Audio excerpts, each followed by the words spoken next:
Good evening. I've got 6:03. I'd like to go ahead and call this meeting to order. This is a regular meeting of the Manitou Springs City Council for May the 3rd, 2022. We'll start with the Pledge of Allegiance.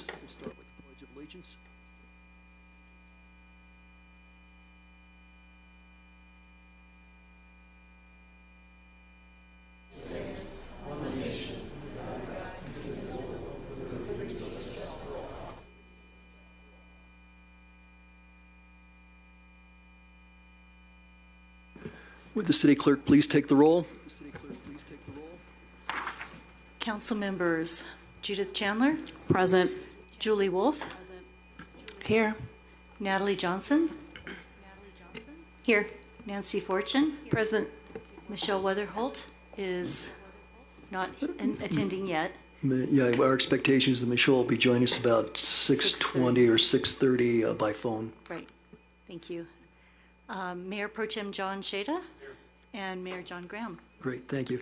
And Judy, when Michelle joins, if you'd let us know, please. Yes. Great, thank you. Okay, so council, I think you've all had a chance to look at the agenda. I would ask for a motion to approve the agenda.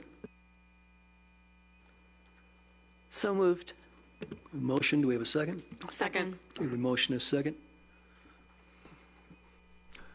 Judy, are we going to vote by, we're going to vote electronically, okay.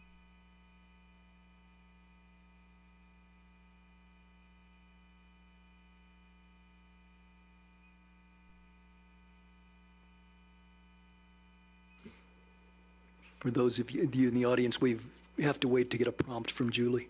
Okay, council, please vote.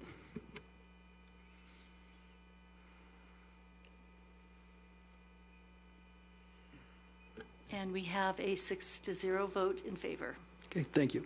Okay, next item is public comment on non-agenda items. So if there's anyone in the audience who would like to speak to a non-agenda item, this is your opportunity. Judy, have you had anyone contact you? No. Anyone in the audience? Okay. All right, thank you. We'll move along then. Next item is our consent calendar. We have 3 items on it tonight. First is approval of the regular city council meeting minutes from April the 19th. Second, approve an agreement for upgrading the restrooms at the Wichita parking lot to make them ADA compliant. And the third is approval of Stephen Graybill as an alternate member of the City Planning Commission. Unless any council member would like to remove an item, I would ask for a motion to accept and approve. I move that we approve the consent calendar as written. Thank you. Do we have a second? Seconded by Councilor Wolf. Okay. We'll vote. Oh, sorry, Judy. Sorry, yeah.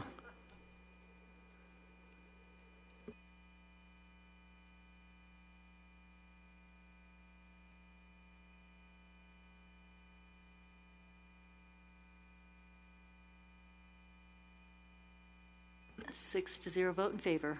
Okay, great. Thank you. The consent calendar is approved. All right, then we have 3 presentations tonight. We have all of them are proclamations. It's almost like proclamation week. The first is proclamation number 0622, International Firefighters Day, which is May the 4th. And we're honored to have Fire Chief John Fawcett here representing the department. Councilor Chandler, I believe you're going to read the proclamation. Thank you, Mayor.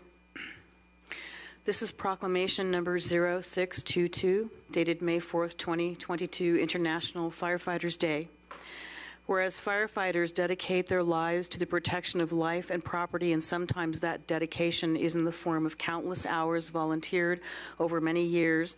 In others, it is many selfless years working in the industry. In all cases, it risks the ultimate sacrifice of a firefighter's life. And whereas International Firefighters Day, known as IFFD, is a time where the community can recognize and honor the sacrifices that firefighters make to ensure that their communities and environment are as safe as possible, it is also a day in which current and past firefighters can be thanked for their contributions. And whereas International Firefighters Day is observed each year on the 4th of May, on where we remember the past firefighters who have died while serving or dedicated their lives to protecting the safety of us all, and show our support and appreciation to the firefighters worldwide who continue to protect us so well throughout the year. And whereas hailing from all walks of life, they are our mothers, fathers, brothers, sisters, aunts, uncles, grandparents, neighbors, and friends. They protect us without wanting a recognition or reward. In our time of need, they are there with courage, compassion, and loyalty. They are the essence of the true meaning of community. Now, therefore, we, the City Council of the City of Manitou Springs, Colorado, do recognize May 4th, 2022 as International Firefighters Day, and we encourage all citizens to show support and appreciation to our city, county, state, and federal firefighters who protect our lives and property so diligently throughout the year, and by remembering past firefighters who dedicated their lives to preserve our safety. Adopted this third day of May 2022 in the city of Manitou Springs, El Paso County, Colorado. Thank you, Councilor Chandler. And I will mention that Councilor Chandler's spouse is a member of the Manitou Springs Fire Department, so I think it was appropriate that she read that. Chief Forsett, if you would express our gratitude and appreciation to your crew next time you see them. Thanks. The second proclamation is Proclamation 0722, Police Week and Peace Officers Memorial Day. I'll go ahead and read that, and we'll point out that we also have Police Chief Bill Otto here to represent our law enforcement community. Chief, thank you for being here. Proclamation designating May 15th to 21st, 2022 is National Police Week, and May 15th, 2022 is National Police Officers Memorial Day.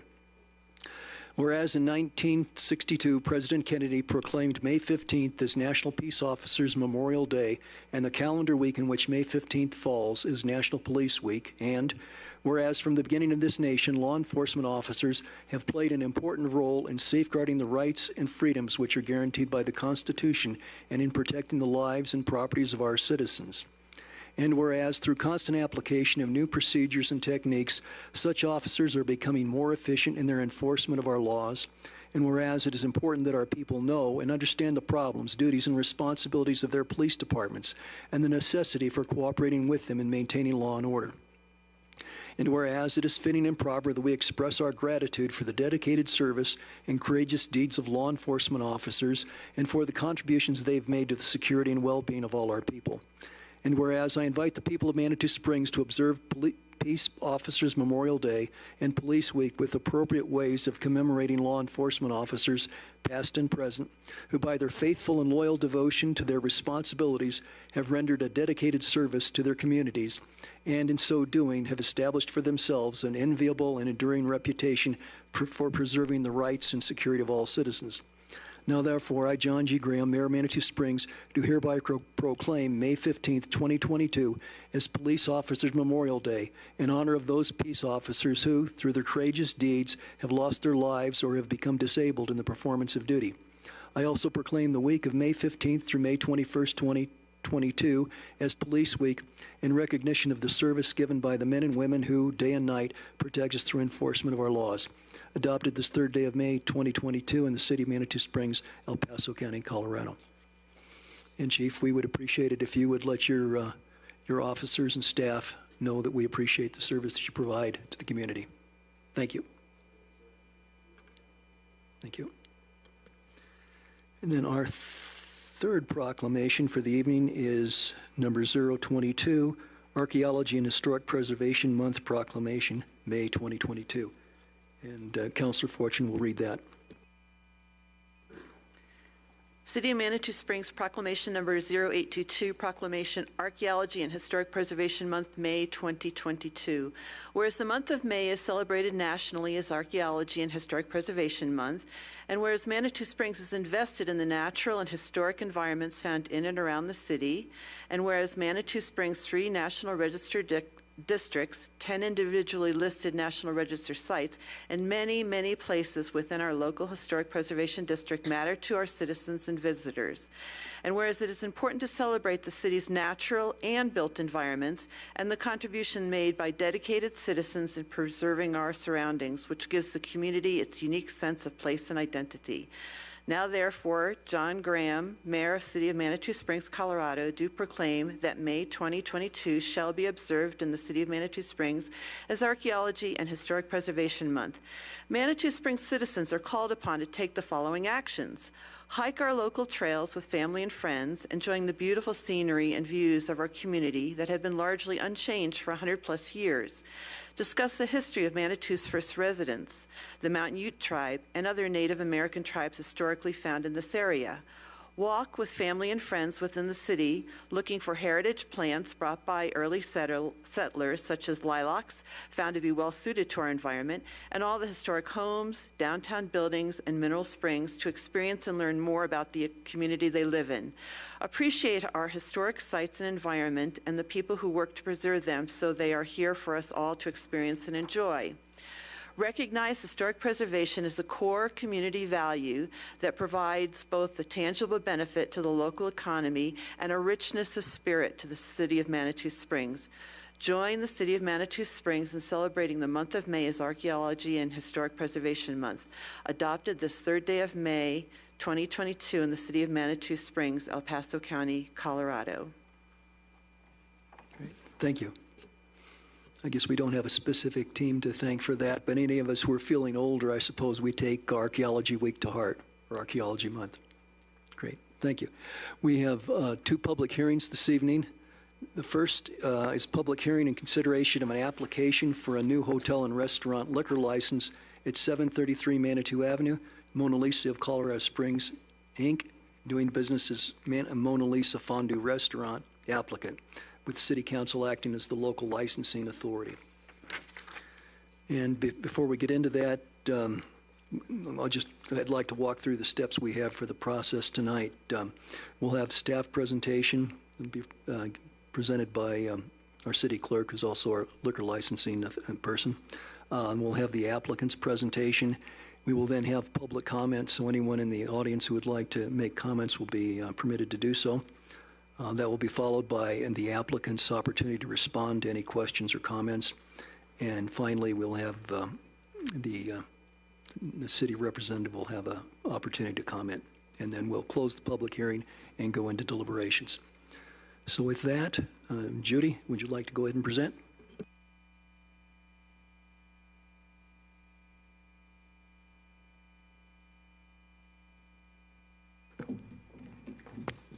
Hello, Mayor and Council. So before you, we have a new type of liquor license for Mona Lisa Fondue Restaurant here in Manitou Springs. They happen to be a restaurant, or a restaurant that currently holds a beer and wine liquor license, and they just wanted to upgrade to a restaurant and hotel license, which allows them to sell more than just beer and wine with their food. So, so as you can see in the report, they did bring in their application, and the criteria has been met as far as going through their application and verifying that they have the premises, proof of possession. They provide a diagram of premises. Their application was complete. We did a background on the owner, who is the one owner on this particular property business, and that did come back clear. There were no issues with that. The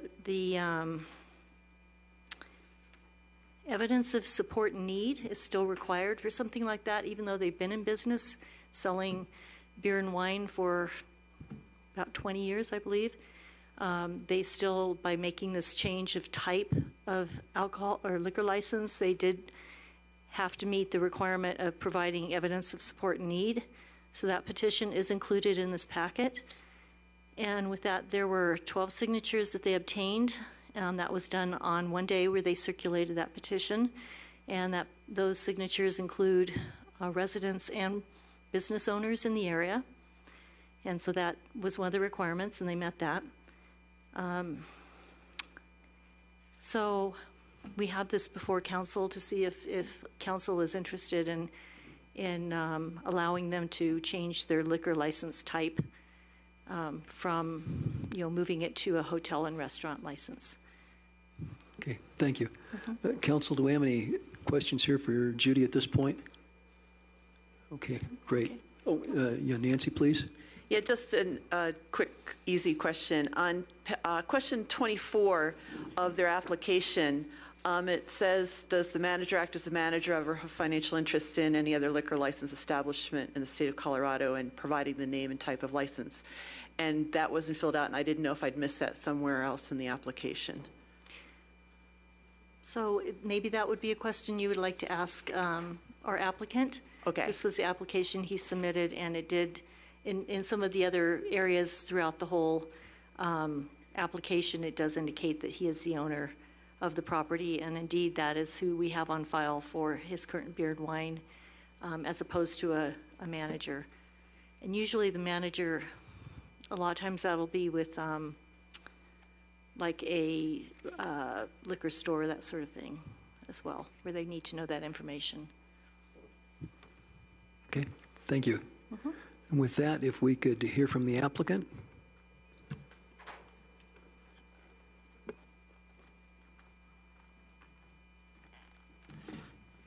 Good evening, and then to start off, we'd like to have your full name, address, and your title, your Yeah. position. So my name, well, first, thank you very much for allowing me to come. Excuse me, and you need to get about 3 inches or so away from the microphone. It's a little Okay. tricky. Yeah. All right, is that a little better? Yes, thank you. Okay, thank you very much for letting me come in and ask for this additional increase in liquor license. My name is Jeffrey Mark Kipke, and I'm the owner of the Mona Lisa and also of the property there at 733 Manitou Avenue. Yeah, so just to go off of what Judy had said, we actually have been in business in Manitou for 27 years, since 1995, and many of you have dined there, and I really appreciate that. Over the years, we've only had a beer and wine license. And, over those 27 years, we've never had any type of incident with the liquor license or with law enforcement in any shape or form in regards to liquor or anything like that. So I do believe that we are a good citizen and a good addition to the city of Manitou Springs. Many of you know that we've been voted Colorado Springs, not just Manitou, but Colorado Springs and El Paso counties, one of the most romantic restaurants in the area. So anyway, I just feel like we are a very good business to have in Manitou.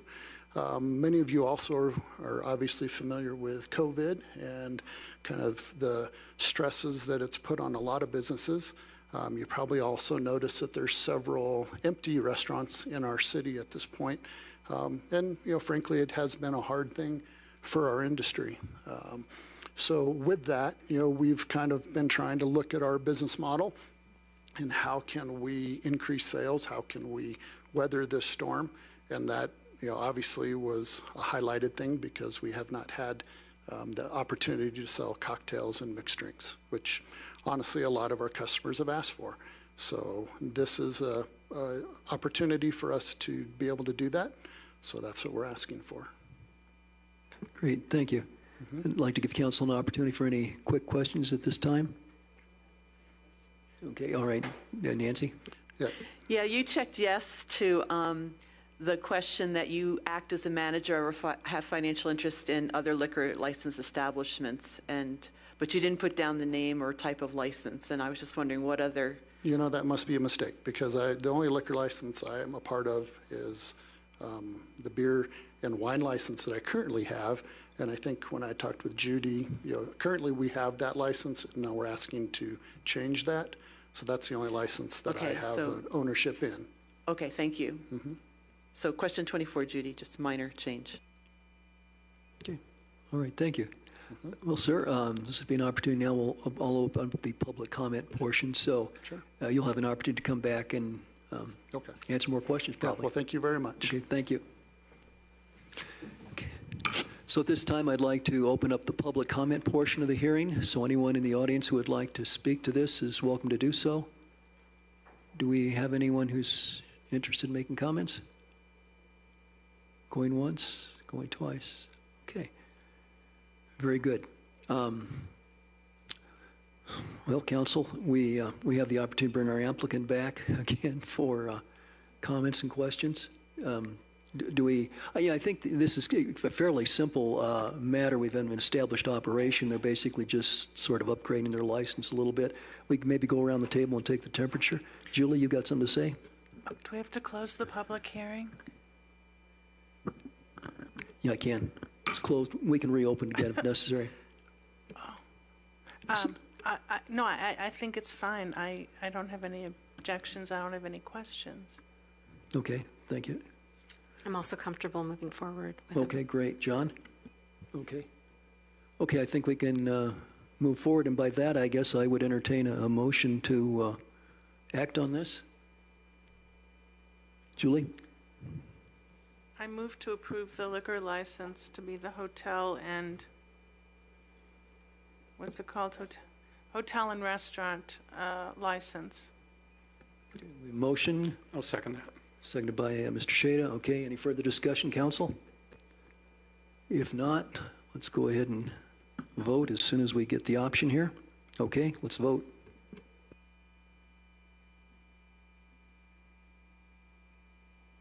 And we have a 6-0 vote in favor. Okay, great, you. thank you. Okay, thank you, sir. We're done. Your request for a license upgrade is approved. Okay, let's see. Next item of business is another public hearing. This is for the Hiawatha Gardens. Yeah, let me just read the title of the item first, Nancy. Okay, so this is Historic District Modification, Commercial Core Subdistrict, 10 Old Man's Trail, and 487 El Paso Boulevard. Recommendation from Historic Preservation Commission, City of Manitou Springs applicant. And Councilor Fortune, you had a comment? Yes, thank you. In the spirit of complete transparency, and this is quasi-judicial, so I want to be upfront that I have been on the Hiawatha Gardens Task Force for the past approximately 4 years. And I want to put it out to the council to ask if they would like me to recuse myself from this issue this evening. I think that'd be appropriate. Is it up to us, Jeff? I didn't know that. It's not up to you, but a member can certainly ask what the council thinks about it, so. Oh, okay. Okay, Natalie? I mean, since Nancy doesn't benefit financially in any way from this, I don't know why she wouldn't participate. Okay, well, let me take the temperature again then. John? You're okay with letting Nancy vote? Okay, I see no reason for Nancy to recuse herself. okay. Julie? I agree. Okay, all right, so Nancy, you're welcome to vote? Okay. I'll just make one comment if you don't mind, Mayor. Absolutely. And so I know Councilmember Johnson mentioned the financial interest issue, and so that's a typical thing you look at for a conflict of interest. But when you do a quasi-judicial matter, you also consider whether the member's biased, they have had ex-parte communications, they've already made up their mind. I know Councilmember Fortune's already had information, but as long as she can render a decision in an unbiased manner based on the information provided at this hearing tonight, based on the criteria in the code, the fact that she's participated in the task force isn't an automatic disqualification, just to be clear what the standards are. Okay, thank you. I think that's helpful. Thank you. Very good. Okay, thank you. Well, okay, did Mr. Parker's remarks change anybody's opinion? I don't think so. I think we're good. Okay. All right. Dylan, if you would come in and make the case for the city. Good evening, councilors. The hearing tonight is regarding a historic district modification to re-enter the Hiawatha Gardens property at 10 Old Man's Trail and 487 El Paso Boulevard into the commercial core sub-district.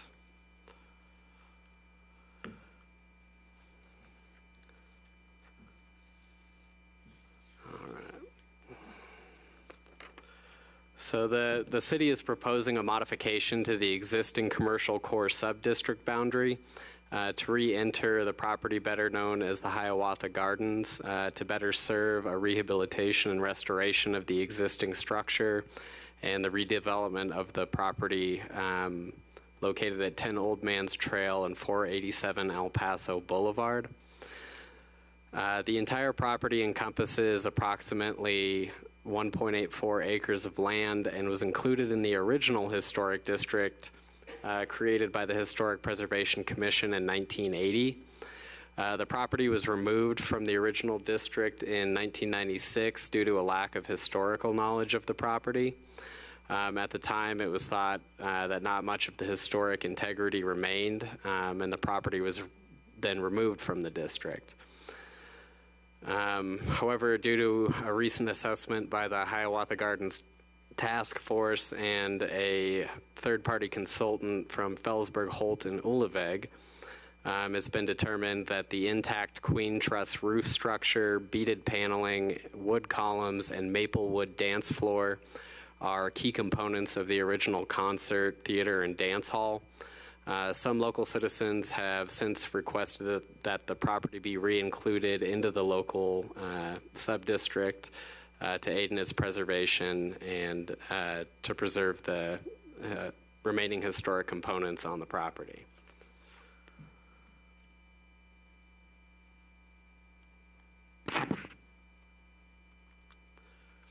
On the screen there is a map of the surrounding local historic sub-districts and its immediate adjacency to the commercial core sub-district, which it would be re-included or re-entered into should it be approved. The Hiawatha Gardens property, as I mentioned, was originally included in the local historic preservation district that was formed in 1980. It was removed in 1996 due to a lack of the historical knowledge of the property. A historical assessment was done in 2019 and determined there were several 1950s additions to the original structure, and parts of the structure were deemed deficient. However, the original 1900-era dance hall was considered structurally sound. The original Hiawatha Gardens property was constructed in the 1890s by Colonel L.M. Smith and Charles E. Allison as a private resort that offered drinking and gambling to gentlemen only. The original structure was a cross-gabled two-story Victorian structure. In 1897, Colonel Smith constructed an open pavilion south of the original structure, and that was used as a family concert hall between 1897 and 1904. In 1903, a theater fly tower was constructed at the south end of the concert hall by the Hiawatha Park Opera Company, which hosted a diverse variety of events from vaudeville acts to boxing matches. The maple floor that was constructed at that time is still in existence and believed to have been constructed during this time period. In 1920,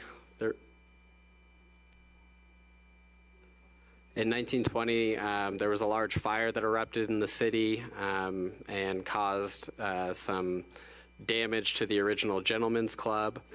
The fire department responded to the property and was able to save the concert hall despite the loss of that original Victorian structure. During the big band era of the 1930s, there was canvas siding that was added to the concert hall, which was until that time an open structure. The canvas material allowed for the canvas to be rolled up during the warmer seasons. And Hiawatha Gardens during this period became one of the most well-known and popular theater and dance hall venues in the region. Big bands such as Glenn Gray, Fred Waring, and Paul Whiteman orchestras, as well as Ralph Emerson, Duke Ellington, and Jimmy Dorsey played at this venue. In 1958, the site was turned into a restaurant called the Sundown Lounge, and in the 70s became a House of Prime Rib. In 1995, the property gained again changed hands and became the Tahini Alami Moroccan restaurant. During this time, the dance hall structure was not in use. Previously, Hiawatha Gardens had not been surveyed for historical significance, but thanks to the research of local historian Deborah Harrison and the Hiawatha Gardens Task Force, an understanding of the building's history, prior uses, and how it influenced and shaped the events of Manitou Springs was fleshed out.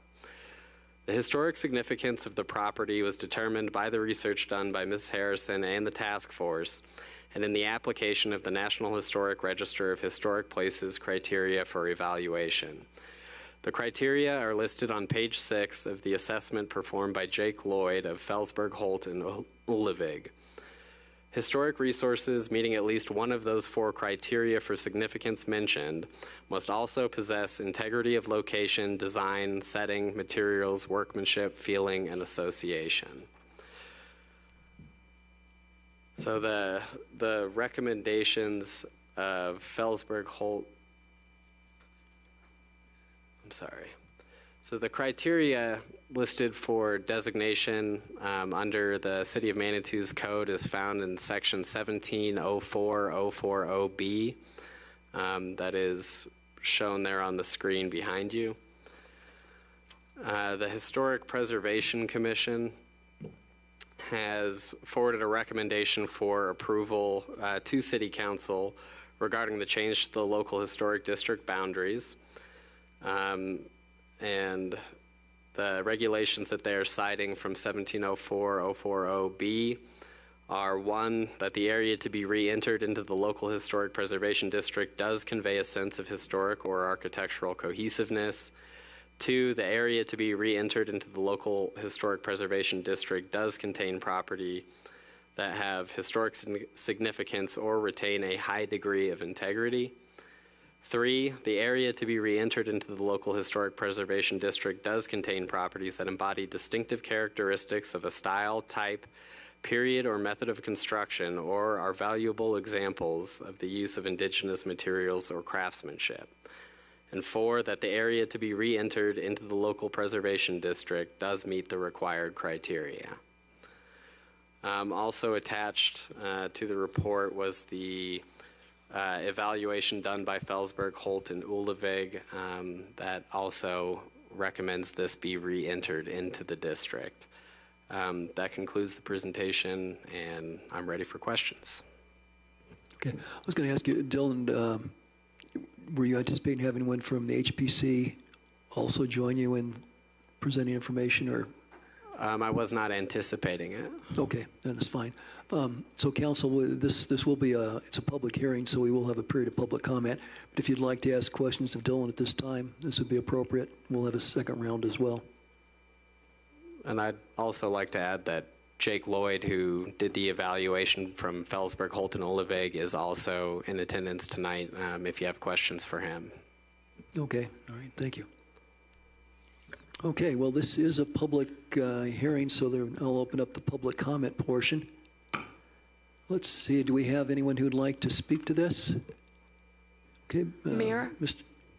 I think it's appropriate for Judy to state what time Michelle joined the group, just so we have it for the record, especially for a hearing. Yeah, she's with us now? She did join at 6:31. So, okay, the record will show 6:31. Thank you, Michelle. Okay, great, all right. Okay, let's see. Mr. Todd, you want to speak to this? Okay, so if you'll give us your full name and address, and our custom is to try and keep the remarks to about 3 minutes. Thank you. Good evening, Bob Todd, 20 Manitou Terrace. If I may, Mr. Mayor, approach the dais, and I've got handouts. Oh, okay, sure. Okay. Mr. Todd, when you speak, can you speak a little bit closer to the mic, or we can't hear you, please? Thank you.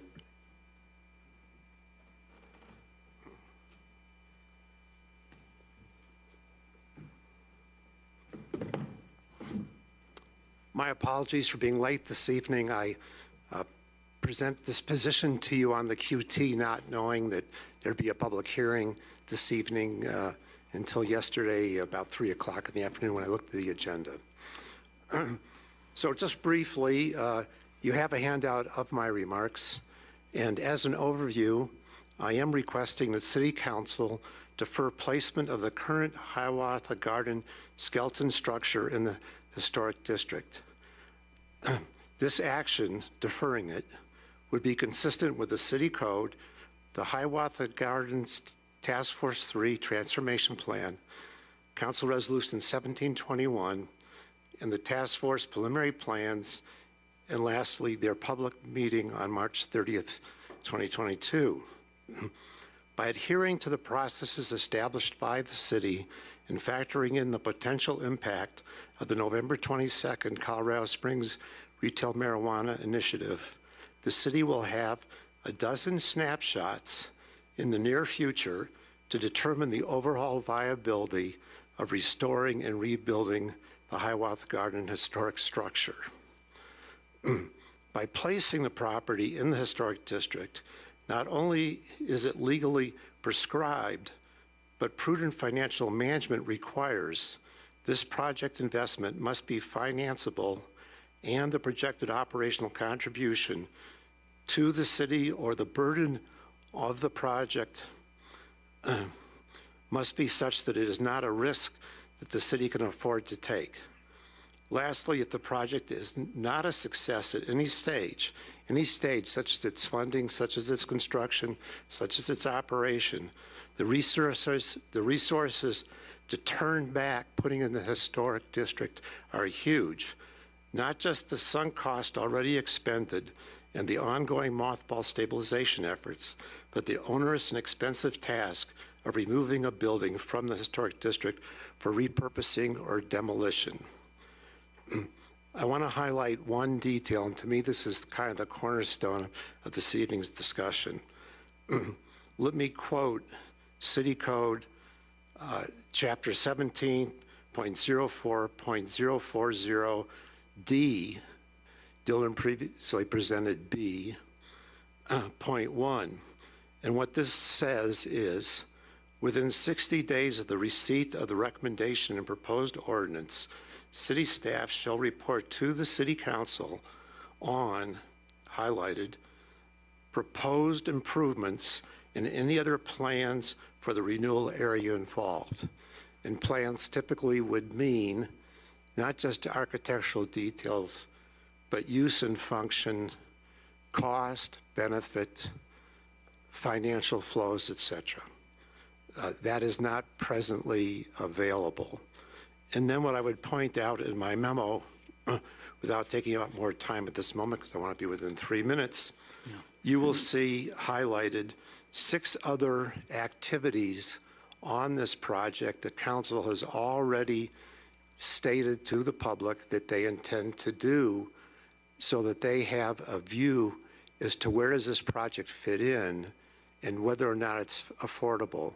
You all know that council's facing a $25 million, roughly, excess capital plan that is not funded today. And there's a lot of hard work ahead to prioritize that.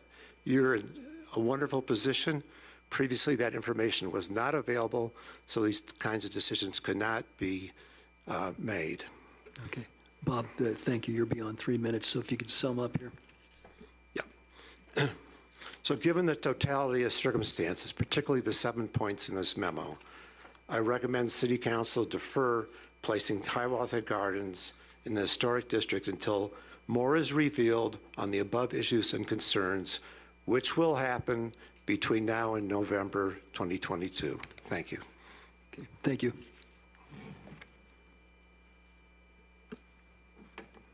Do we have anyone else who wants to speak to this? And Judy, did you receive any emails or anything on this? Okay. All right, if there's no more interest in public comments, I'll go ahead and close this portion of the hearing.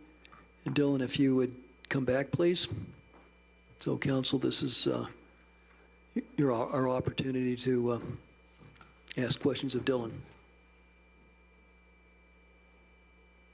Do we have any questions or comments? Okay, Julie? Dylan, what's your take on 17.04.041 in responding to the point that Mr. Todd just made? Are you familiar with that? Vaguely, but the criteria for inclusion or re-inclusion is the 1704040B. And the evaluation is based on that criteria. Okay.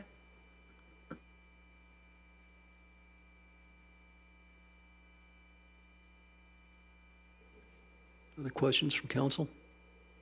I have a question for Mr. Parker, but not for Dylan. Okay, go ahead, Mr. Parker. Oh, Julie? so I haven't had a chance to read this. I can't really tell if this 17.04.041 designation of resources is solely pertaining to contributing or non-contributing structures, which is just part of the title, or if in fact, as Mr. Todd suggested, that we aren't supposed to approve any such request until we see the plans.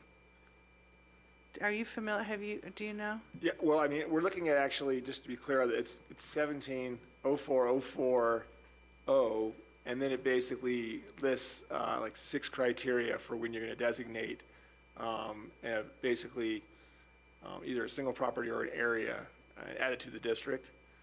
And so you don't have to wait for the plan. You certainly could if you decided you wanted to see more, but basically what I understand the recommendation is based upon the features of the actual structure itself and the property right now.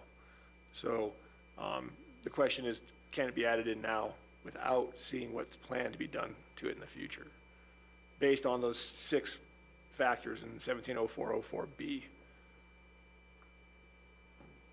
Thank you. You're welcome. So I guess I have a question for Dylan or Mr. Parker, perhaps both of you. If we were to put the property back into the historic district, and then if for some reason, you know, it can't be basically salvaged for whatever reason, we don't have the money or whatever, I want to see what's our liability, or what are the encumbrances we have if we needed to do something different with the building, either take it down or modify it such that it wouldn't be constrained by historic preservation requirements. So if it is re-entered, if the property is re-entered into the district, you would have to go through the demolition approval process with the Historic Preservation Commission, which has a finding of economic hardship.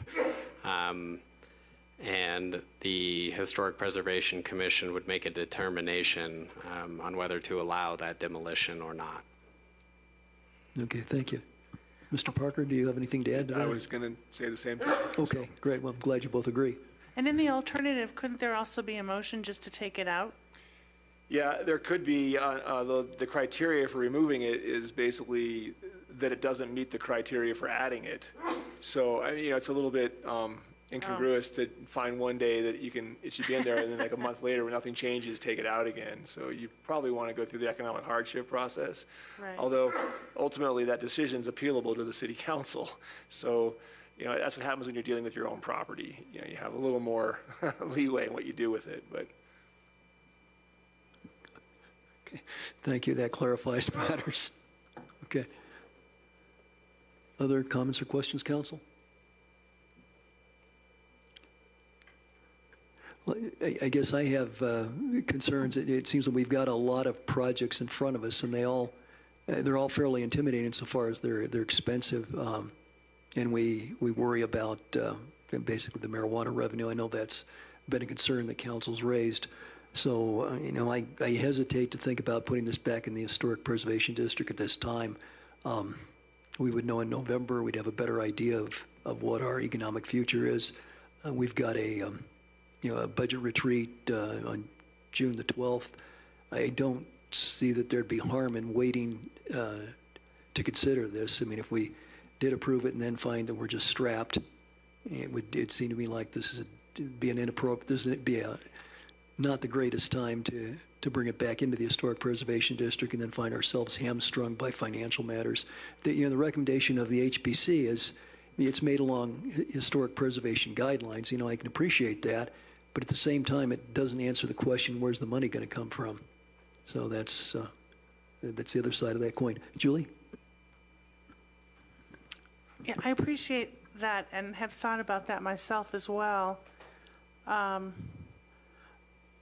since we already know how much we have in reserves and how much we're likely to have at the end of the year, it may help us to, in fact, make this decision now so that we don't have an imbalance where there's too much money from our general reserves that ends up getting spent on the library to the exclusion of all the other compelling capital improvement needs we have, particularly after that report we got last week showing that most of our buildings are in fair or poor condition.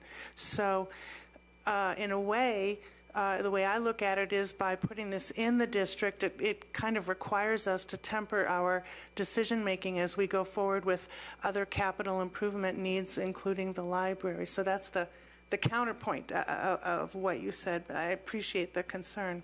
I appreciate also when I saw you raise your hand, I thought you were going to offer to pay for it. So Oh, yeah, right. Okay, thanks. Okay, other comments or questions from council?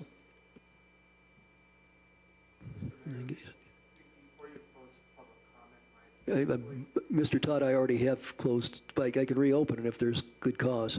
Yes, I'd like to briefly ask the attorney a question based on this brief question. But, Mr. Todd, can you come forward? I didn't quite understand what you were asking. Go ahead, come on up. Are you going to reopen the public hearing? Yeah, I guess I better. Yeah, so we're reopen the public comment portion.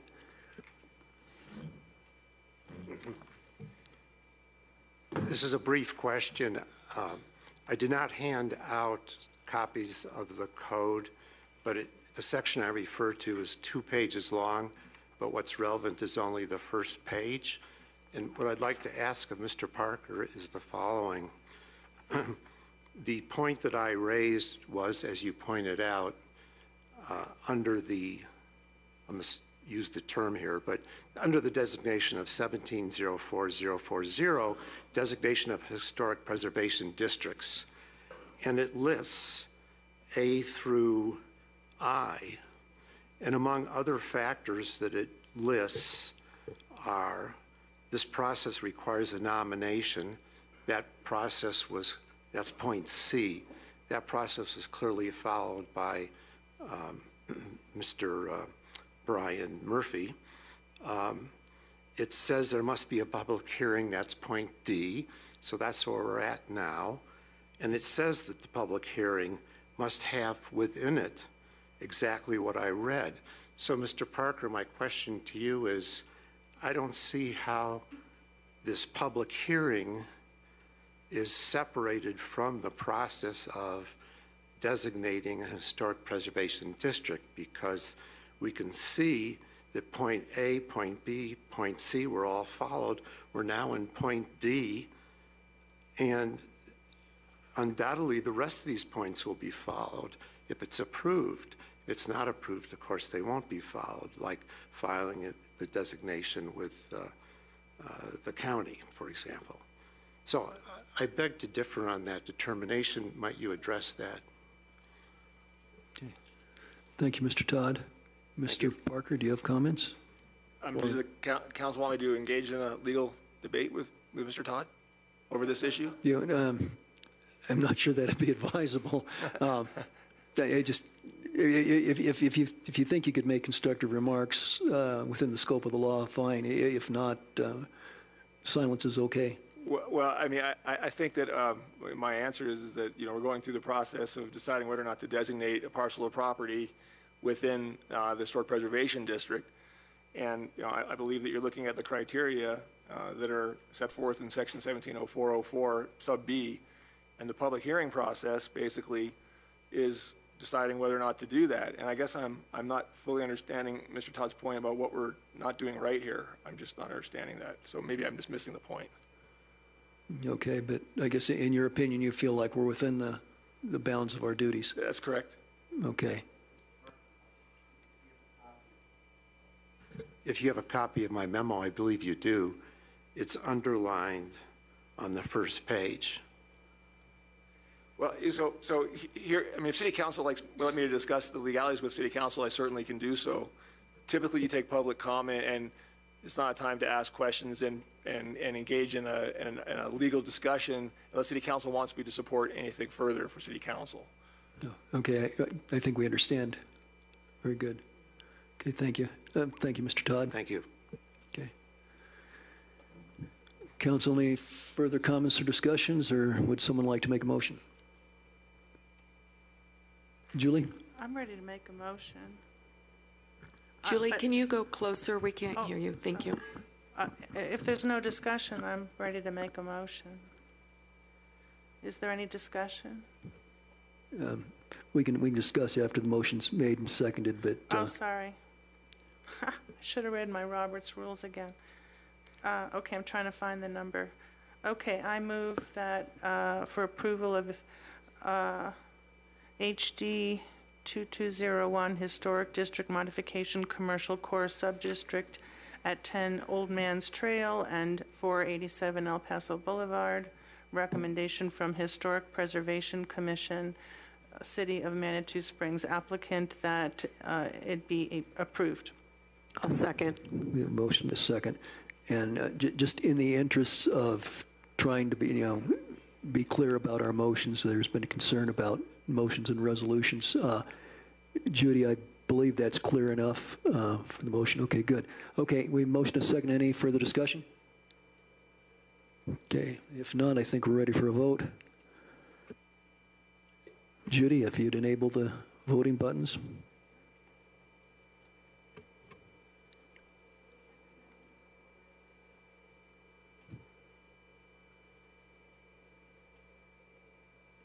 Okay, so we did get all of the members present here voting before we heard from Michelle.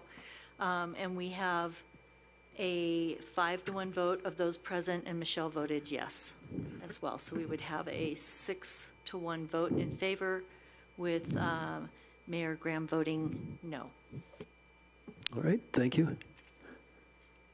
All righty. Okay, we'll move on to the next item then. Item I-1, resolution number 1322, a resolution approving a regional opioid intergovernmental agreement with other regional local governments. And I believe we have a representative of El Paso County Health here. Mayor, I'd like to go ahead and introduce Kenny Hodges. Yes, please, yes. If that's okay. Yeah, I'd like to go ahead and introduce Kenny Hodges, who is the Assistant City Administrator for the county. He's here to talk about the opioid settlement, and I know there are a few changes since what was in your packet, so I'll be handing those out real quick. Good evening, Mayor, Council members. Kenny Hodges, Assistant County Administrator. It's good to see everybody. Thank you for having me here this evening.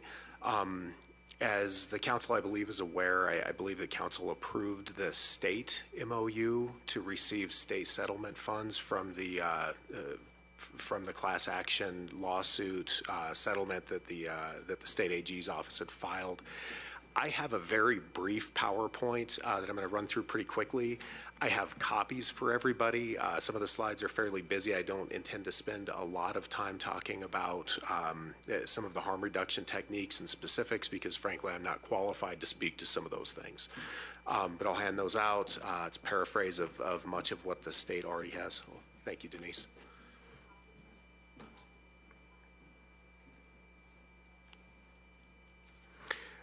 So with that, if we could just tear into the PowerPoint really quickly. Again, quick background. As council is aware, the Attorney General settled a lawsuit with opioid manufacturers, and settlement money is being distributed by region. Our region is Region 16. It's also the 4th Judicial District. It's Teller and El Paso counties. In order to receive funding, the regions, the participating local governments have to enter into an intergovernmental agreement that would include everybody who has approved that state MOU that I believe Manitou approved some time ago, and stand up a voting and a non-voting group that would basically be the opioid policy group for expenditure of those funds. And that's what we're here talking about this evening. As far as the proposed policy groups, there have been ongoing conversations for some time. The general concept was initially pitched just about a year ago by the State Attorney General's office. There have been discussions primarily between Colorado Springs, El Paso County, Teller County, City of Fountain. Earlier on, they had attended that meeting with the AG's office. And what the proposed policy group in the IGA that you have before you today would include is 2 El Paso County commissioners, the sheriff and the coroner. That would be 4 voting members from El Paso County. As far as Teller County is concerned, 1 commissioner and the Teller County sheriff, that's 2. The 4th Judicial District Attorney, the idea being there is that's the one elected official that has a presence across the full Region 16. Colorado Springs mayoral appointees, there would be 2, and 2 council appointees. When I asked the Colorado Springs City Attorney for clarification on who those appointees might be, the mayoral appointees would be police and fire chiefs or somebody from brass from CSFD and CSPD.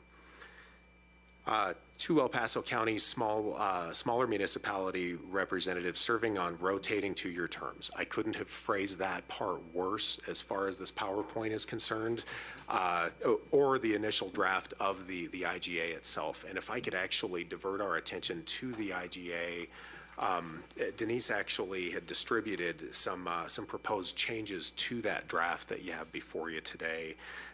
Those changes begin on the bottom of page 3. And I think clarify it quite a bit. The concept would be Manitou, Monument, Fountain are all members of the policy group. 3 members for 2 votes with a 1-year rotating cycle. And so you can see year 1 voting group would be Fountain Monument with Manitou a seat at the table, but non-voting, and then that cycles through year 3. The only reason it only goes to year 3 is, frankly, we would take up probably a little bit too much paper. The idea is that it would just repeat itself over the 18 years that the settlement would be in place. Can I answer any questions on that point? I know that's probably the primary attention for tonight. Any questions, council? It appears we understand it. Okay, great. Thanks to Denise, not me, I think. All right, so back to the participating policy group members. On a similar rotating basis, we would actually have 1 voting Teller County small municipality representative rotating over 2-year terms among their 3 smaller municipalities. That's Victor, Cripple Creek, Woodland Park. And then the advisory group, we get into just below. Both El Paso and Teller counties would have public health and DHS directors or their designees on that advisory group, as well as staffing the actual policy group itself. That's where I have expertise in everything from harm reduction to treatment. So they would probably play a very active role with administering this group. Any municipality without a representative on the voting group at the time, that's what we had just gone through. And then voting group appointees, there is a list suggested by the state AG's office of folks who you would want represented: behavioral health providers, treatment experts, community representatives, preferably those with lived experience. I've been in direct contact with a couple of folks who have lived experience from family members and the like, and harm reduction experts. The voting policy group could also appoint, under the language of the intergovernmental agreement, additional members that it believes are fit for that non-voting group. Excuse me, Nancy, you have a question? Yes, could I just ask a quick question about that? So in the year that Manitou is not a voting member of the voting group, could we have, under any municipality without a representative on the voting group, on the advisory group, could someone be appointed in that regard? From Correct. Manitou? Yes, you pegged it actually. That's the intent here, is that any municipality that doesn't have an active vote is still on the board, is still in that policy Right. group. So in essence, we could have 2 people represented, one non-voting and one on the non-voting on the advisory group if it was so appointed by the voting group? If so appointed by the voting group, it's not necessarily the intent of the language, though. Not the intent, okay. The intent would actually be that Manitou Monument Fountain will always have a seat at the table. Two of them will be voting at any time, and one will not be. Okay, Now, if the policy group actually chooses to appoint additional membership, whether it be from Manitou Springs or elsewhere, as non-voting board members, that could happen as well. Okay, thanks. Does that- It just wasn't clear in the IGA, so I was curious if we. Clear as mud. I wrote it. You can pin that on me. Thanks. All right. Onward and forward, there are a number of purposes for this money that are earmarked as part of the state settlement. The first one, prevention and education. It's the general approach is kind of chronological. The list of prevention and education items you can see there before you. I'm not going to rattle through all of them, but it's really a matter of training providers, pharmacies, first responders, and other folks for awareness and again preventing the issues that we've experienced statewide as far as opioids are concerned. Purpose number 2, treatment. That one's fairly obvious. That was the first one that came to mind for me anyway when I had initially reviewed the structured settlement. Purpose 3, recovery. This is everything from outpatient to residential treatment and wraparound services for the individual or the family with both opioid disorder and co-occurring behavioral health issues. Criminal justice system. I know some folks in this room are probably familiar with our drug court system here, as well as some of the law enforcement efforts that have been ongoing, again, both in response directly to the opioid crisis and behavioral health and other co-occurring disorders. So the money obviously can be used for those purposes as well. Purpose number 5, harm reduction. This is your access to overdose medication. I believe Narcan is the primary one that folks talk about. More mobile harm reduction services and education regarding stigma and the like.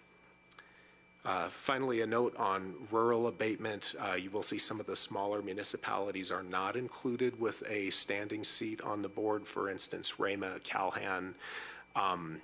Those folks, my conversations have been that Commissioner Geithner, who's our Eastern County Commissioner, will actually be on the policy group and would represent them.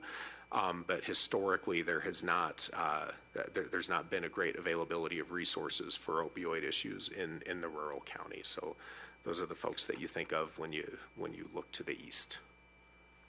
As far as the timing and amount of funding, we do still have fairly limited information with promise from the Attorney General's office that we'll have additional information soon. The amount itself is still tentative.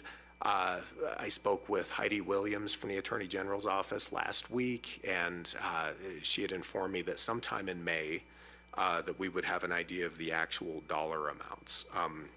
As far as payments, as far as those annuitized payments, we'll receive those for 18 years, beginning mid to late 2022.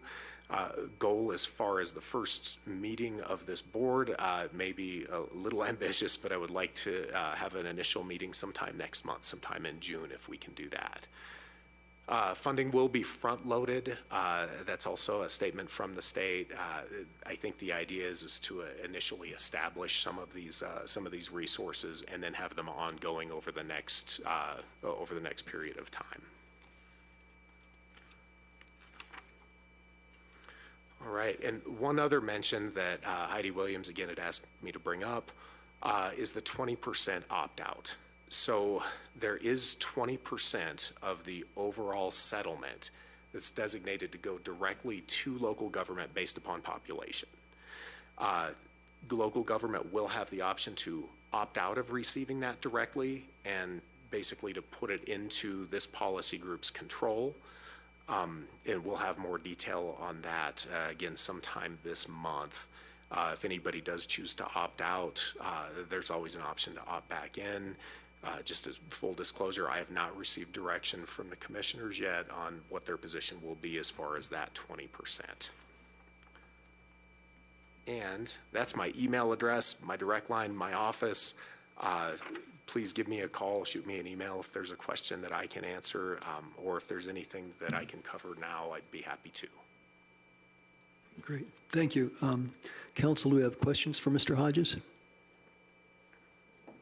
Okay, I'm sorry, Nancy? Yeah, how often do you anticipate the group will meet and, a little detail, and when will it looks like you'll need us to appoint somebody fairly quickly if the first meeting is next month. So, correct. I'm glad you asked that. I should have touched on that a couple of points, actually. As far as appointment is concerned for an individual, that's not built into that draft IGA yet. My hope was that I could work with Denise as far as who would actually be appointed on behalf of Manitou once we have a few more signatures and just a little bit more meat on the bone with things. As far as frequency of meetings is concerned, the first task of the policy group will be to establish a 2-year plan, and that initial 2-year plan will cover expenditure of the funding that we're going to receive for those various purposes that we tore through. Very long roundabout way of saying I would anticipate, even though it's a fairly large group of 14 voting members plus several other non-voting, I would anticipate probably every couple of weeks initially, and then paring back, hopefully to a quarterly kind of a schedule. and that begs the question then, it's a very ambitious agenda that has been set, and a lot of work. And so will the funding, can funding be used for some staff for the work group to accomplish some of these things? Another excellent question. Thank you for bringing that up. I should have brought this up as well. So there is a fiscal agent designation built into the IGA. The proposal would be that El Paso County act as the fiscal agent and provide staffing for the policy group. That would actually utilize the up to 10% administrative fee that's built in.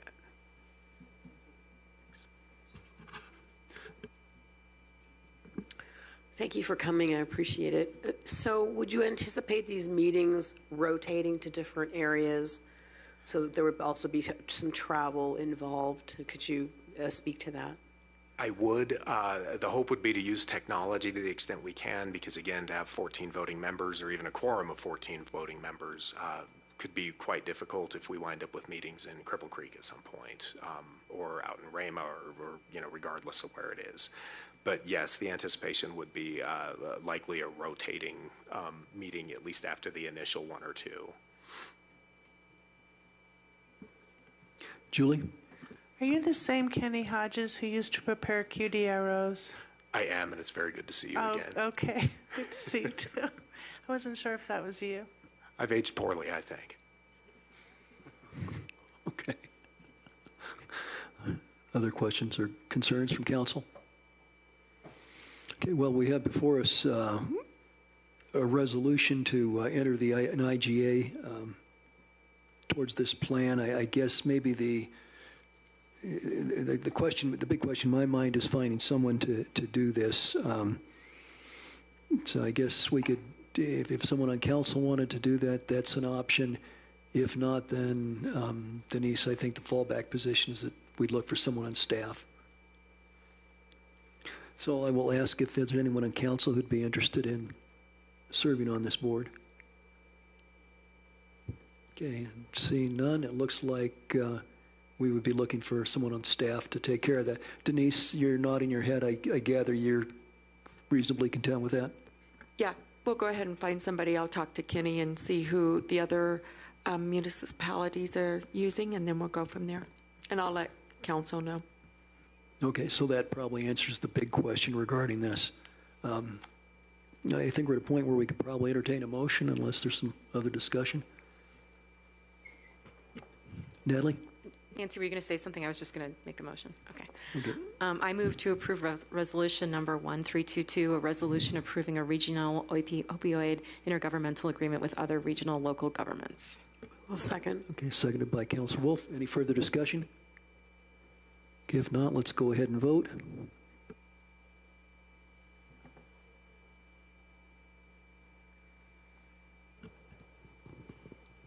Okay, Michelle, would you like to state your vote? I approve. Okay, we also had, I asked for that after we already got all our other votes in. And so we have a unanimous vote in favor, 7-0. Great, thank you very much. Mr. Hodges, thank you, sir. And you. Have a we'll good evening. leave it to you and Denise to work out the details. Oh, yeah. Just, can we have alternates? Mr. Hodges, follow-on question Sorry. here. Yes, yeah. Okay, good. Okay, great. All right, thank you. Okay. Super. Okay, next item is resolution number 1222, a resolution approving the conveyance of real property adjacent to the Emerald Fields marijuana establishment and approving a related easement agreement. I'd be happy to take that if you don't mind. Please, Mr. Parker. Yeah, you recall we had a discussion about this matter in executive session. I think it was at your last city council meeting, or maybe it was 2 ago, I'm forgetting. But this is a parcel of property right next to the Emerald Fields dispensary that basically is adjacent to, is it Garden of the Gods Road? Did I get that right? No, it's Crystal Hills, sorry, Crystal Hills Boulevard. And it actually is being used right now by Emerald Fields for certain parking spaces that are serving the dispensary.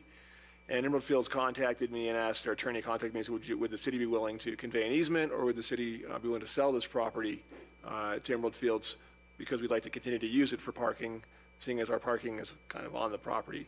I discussed it with them after I talked to city council. We agreed upon $105,000 sales price to basically convey the property in fee to Emerald Fields and reserve an easement for city utilities that are, there's currently a storm drain pipe that goes underground across the property, and then it would be reserved for that, and then for future utilities, and then also for a sign for Crystal Hills that's also partially located on the property, we believe.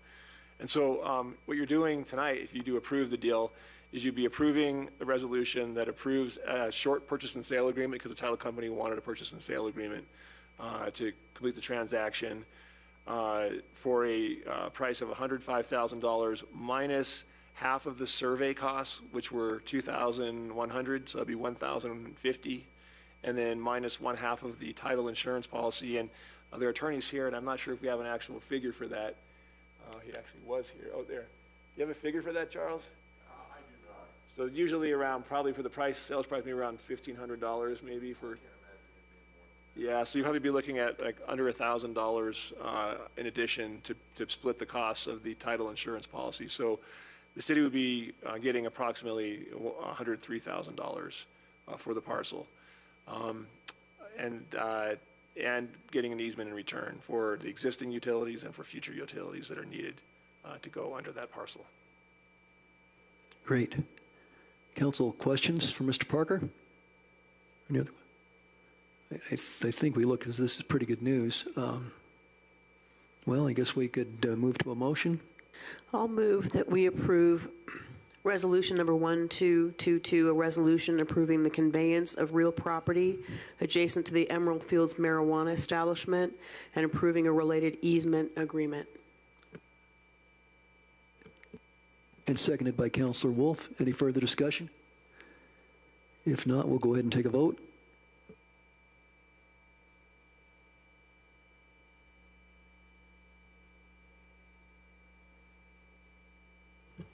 Okay, so I do have the 6 present council members who have voted, and so I'll ask first for Michelle Weatherholt's vote. I approve. Okay, thank you. Great, thank you very much, appreciate it. And so we do have a 7-0 vote in favor. Unanimous. Great, thank you. Thank you, Mr. Parker. Good job. Thank you. Thank you, sir. Appreciate it. Okay, Council, I think we may be able to get one more resolution in before we take a break, if there's no objections. Resolution. Mayor, I need to run and get Kelly real quick, so Okay, all let righty. me just grab her real quick. Okay.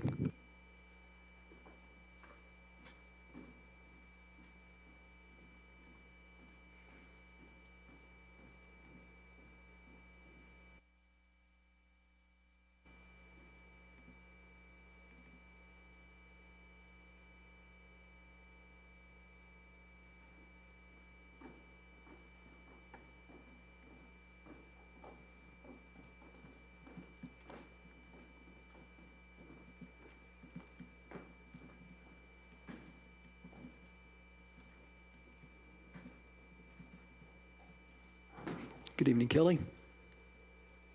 Good evening. Good evening. So this item is Resolution 1422, a resolution electing to opt the city out from participation in the State of Colorado Family and Medical Leave Insurance Program. Kelly, you have the floor. We brought this resolution to you. The city of Manitou Springs as a municipality has the opportunity to opt out of the state act for the Family and Medical Leave Insurance Act. It is supposed to go into effect actually January 1, 2024. However, the taxes would start being deducted from both the employee and the employer on January 2023.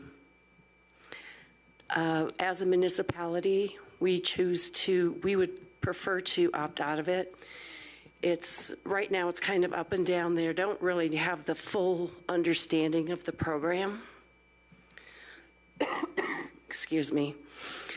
They don't really have an understanding of the full program. What we do know is it will cost the city roughly $26,000 in tax revenue, just based on 2021 salaries, which will probably be closer to $30,000 if we look at 2023 salaries. And that's just the city's portion. The other thing is we currently have a program where we do sick donation. At this point, I'm not aware of any employee who has ever requested sick donation to take FMLA who hasn't had a fully paid 12 weeks of leave. The other thing we do need to consider is that this money goes into a state fund. It's managed by the state, and we don't have knowledge of how much money will be able to come back. Some employees will get maybe 90% of their salary by taking advantage of the FMLI. In 2025, they're looking at the increase in the tax percentage to go up over 1.25%, and that's just the employee cost. So at the end of the day, we want to make sure that because it's not really affordable to our employees, the monies that we put into the account will be shared throughout the state of Colorado, and we can't guarantee how much funding we can receive back. Every employee should get anywhere from 50 to 90%. So based on all of these factors and the cost and the fact that we do have a plan that allows us to take, or that allows people to take family medical leave without running out of, if they run out of their current vacation, sick time, things like that, we do have the sick donation program that will supplement their time off. So we have not had an incident that I'm aware of that anyone has gone without having fully paid time off. Thank you. Julie? Can you explain the sick donation program? How does that work? I'm not familiar with it. Okay, it is in our employee handbook. What happens is if someone is in need of time to cover their time off for FMLA, let's say you have in your bank enough time to maybe cover 6 weeks and not 12. What we'll do is the employee can ask for a sick donation. We send it out to all the staff, and there are parameters on how much everyone can give. It's like 80 hours a year, and they have to have so much in their banks to make sure that they're covered if they have an event. But then we put it into a bank, and then we're able to pull that out of there. So it comes out of, Julie, let's say you have 1,200 hours and you donate 80. We're going to pull 80 hours out of your bank, and we're going to give it to this other person. That's how that works.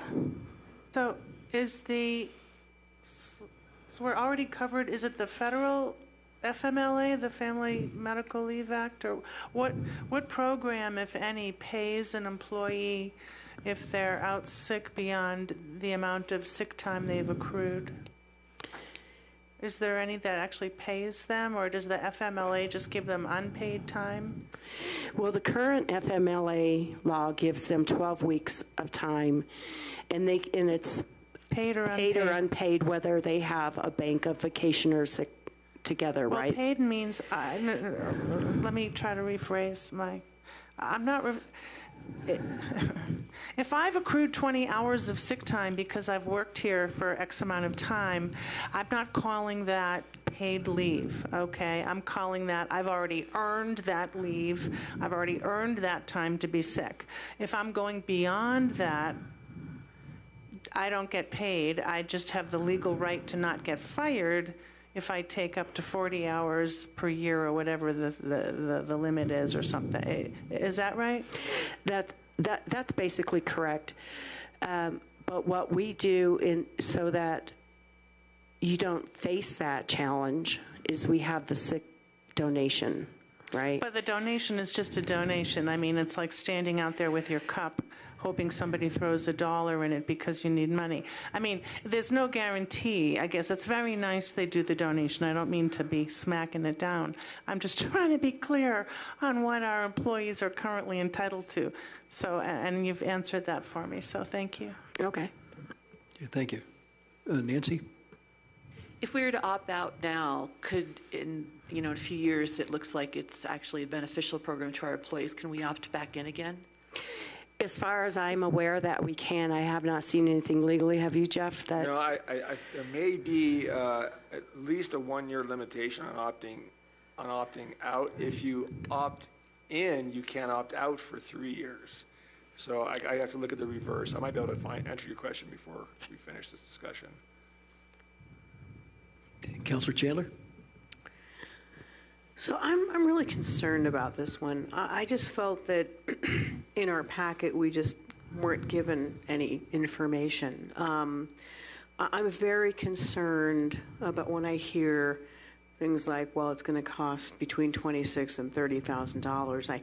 I'm less concerned about the cost of this, if this is something that the employees want and would benefit them, because, historically we've had retention problems, and if we don't know if any other municipalities are opting out, but I can certainly imagine that Colorado Springs is not opting out. Are they opting out? There's several municipalities that are opting out. Who would those be? Well, from the CML League, I don't have them all now, but they did a survey, and probably over 95% of municipalities are opting out of this.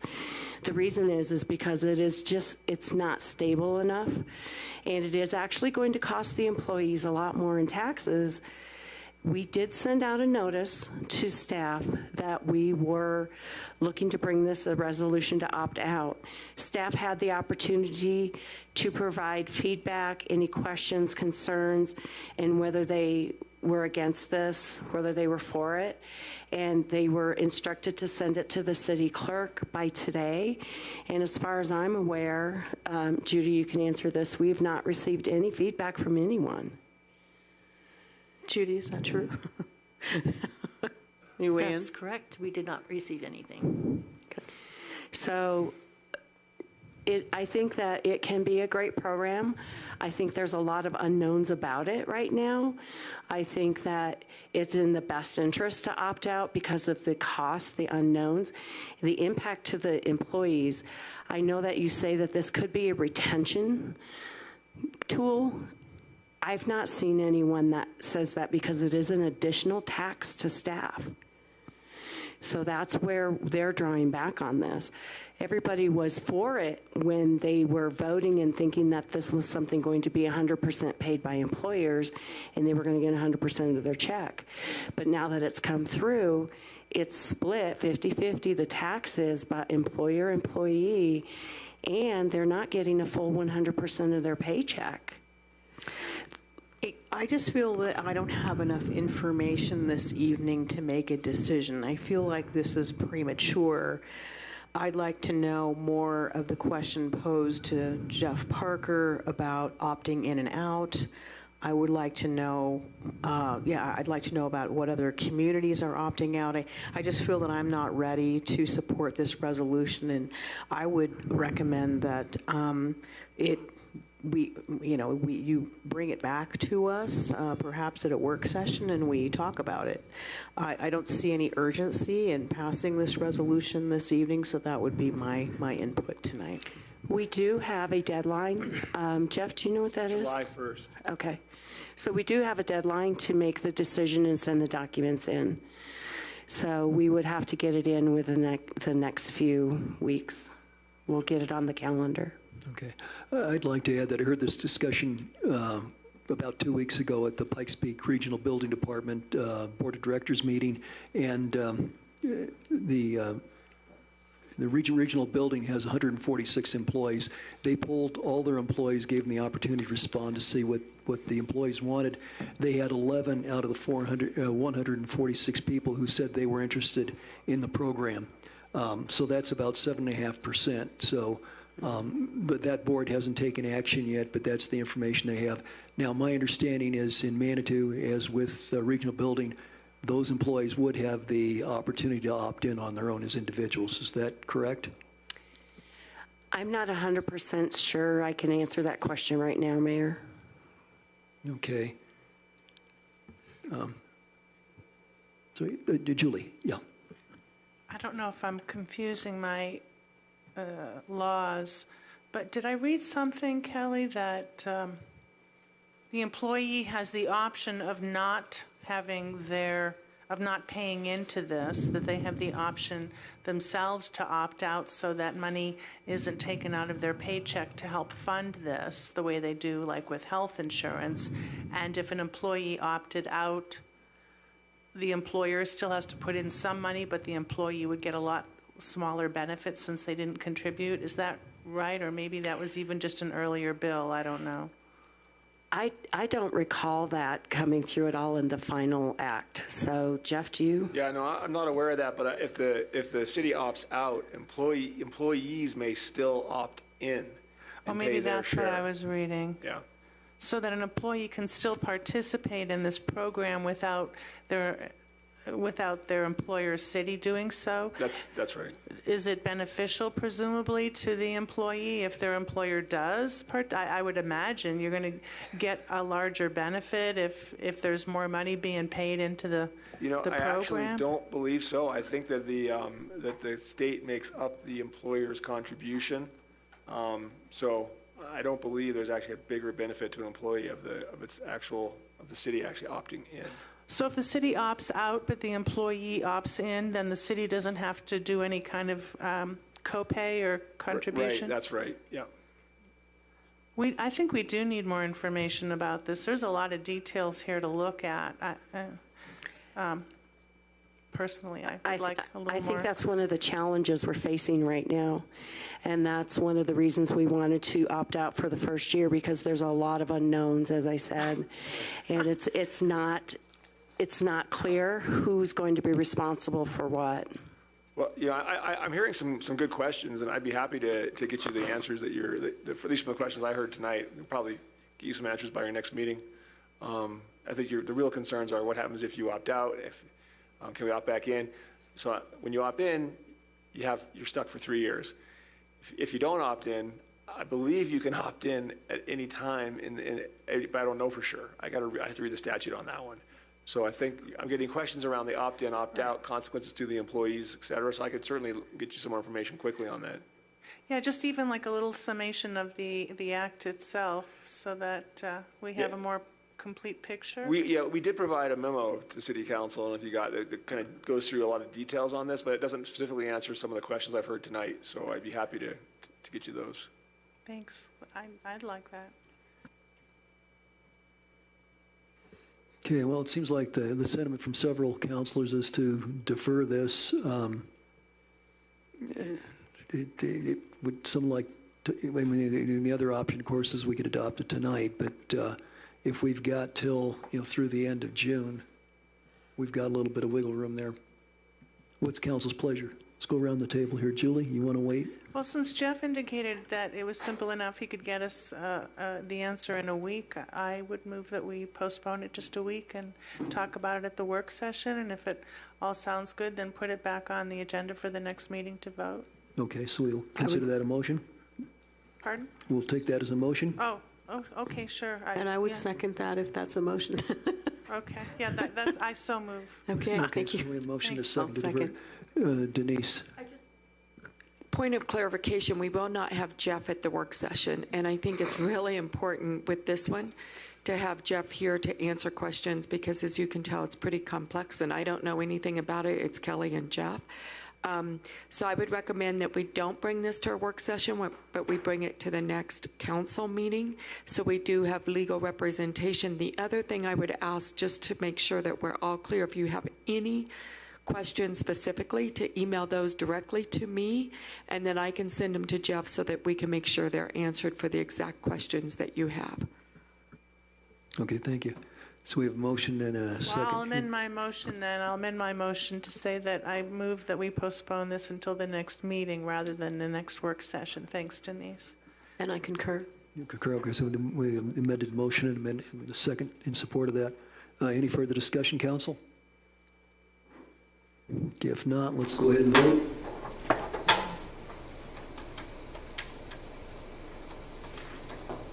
Judy, I vote to have more information.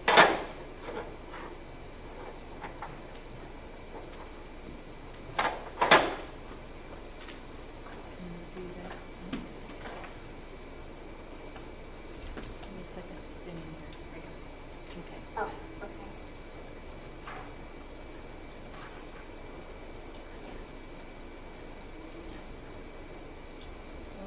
It didn't take, guys. Let me just do this again here.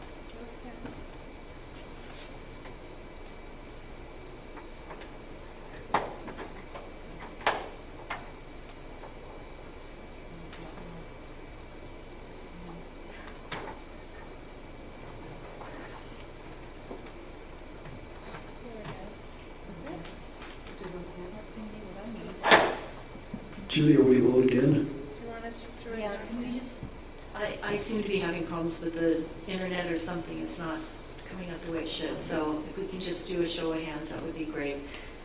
Okay, I'll call for show of hands. All in favor, say aye, raise your hand. Aye. Okay, Okay, and Michelle Michelle. also indicated aye. okay, so old-fashioned technology gives us a 7-0 vote. Okay, Mayor, great. just for the record, what I've only got really 2 questions right now, just to make sure I clarify, and I'm sure that if you have more, you can send them to Denise and we'll get those answered, but the one I'm asked is, can the city opt in any time? I think the answer is yes, but I want to be 100% sure. You just can't opt out once you've opted in for 3 years. So if an employee opts in and the city's opted out, are there any different benefits to the employee? Another question I heard. I don't believe so, but I'll make sure I have that. And if there's any more questions, we'll get that answered for you for the next meeting. And for full transparency, I'm actually out of town next meeting, but I have an attorney who will be able to answer every question, make sure she's prepared. So, Jeff, I think there was one more question, and that's if an employee opts in, what is the cost to the city? Is there a cost for the city of Wayne? yeah, the answer is no to that, but I'll make sure I'm 100% sure when I answer that next time. So. Jeff, if the answer is no, doesn't it seem like there would be no reason for any municipality to ever opt in? So I'm going to have to guess that unless they were, drinking or something when they passed this law, I'm going to guess that there must be a reduced benefit to the employee when the employer doesn't pay into the system. How else could it work? Well, I mean, not that I'm suggesting you shouldn't read the law, well, that's why I'm telling you I'm going to get back to you for sure. But I think your faulty assumption is that all of our laws make perfect sense and are perfectly logical. So, but I'll make sure I get you the right answer. Okay, thank you, Mr. Barker. Okay, so that resolution will be coming back to us with more answers. Okay, if council has no objections, I would suggest we take a 10-minute break at this time. Okay, let's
Okay, if we can get started again. Thank you all.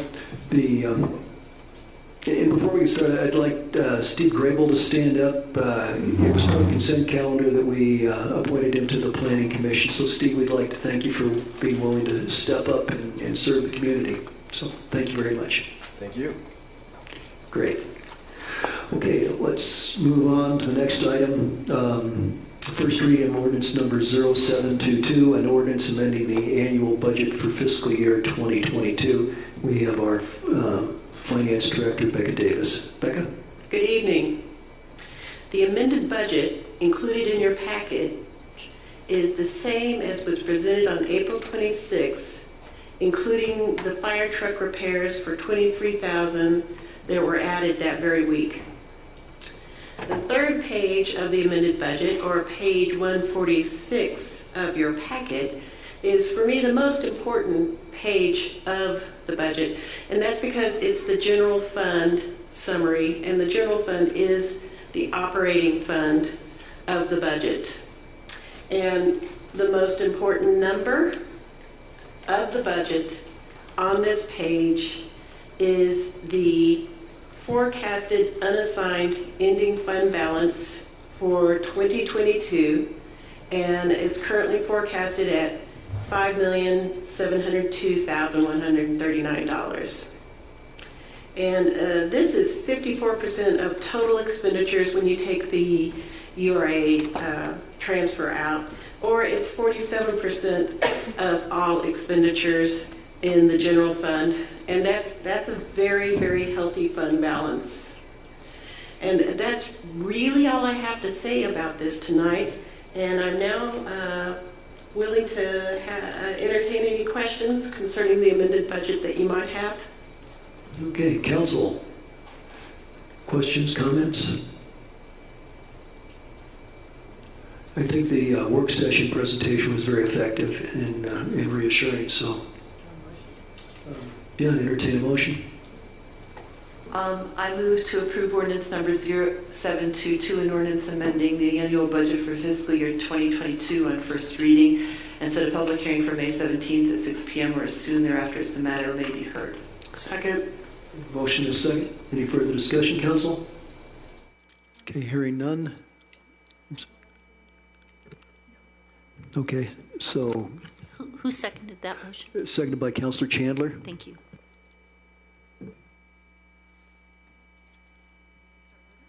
Yes,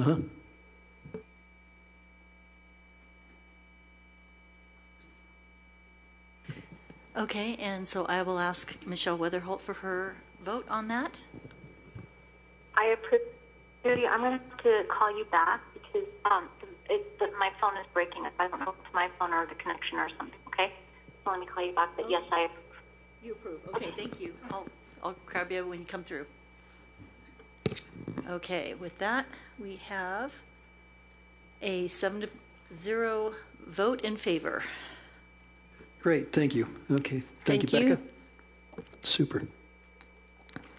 Okay, next item, first reading of ordinance number 0822, an ordinance amending chapter 17.08, Historic Preservation District of the Municipal Code regarding inclusion of the Hiawatha Gardens property at 10 Old Man's Trail and 487 El Paso Boulevard within the local district boundaries. And this is kind of the legal consequence of the previous action this evening under hearings, the second item when we discussed this matter. So we have Dylan here for questions. It may be that we've had sufficient discussion, but I'll ask council to, if you have any questions now for Dylan, this is a good time. Okay, hearing none, it may be that we're ready for a motion. Julie?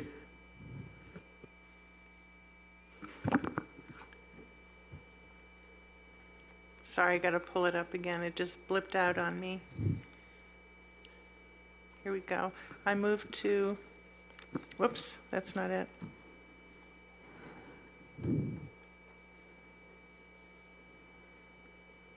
Is it first reading of ordinance number 0822, amending Chapter 17.08, Historic Preservation District of the Municipal Code regarding inclusion of the Hiawatha Gardens property at 10 Old Man's Trail and 487 El Paso Boulevard within the local district boundaries. I move to approve. We have a motion. We have a second. Second. Seconded by Councilor Chandler. Okay, any further discussion?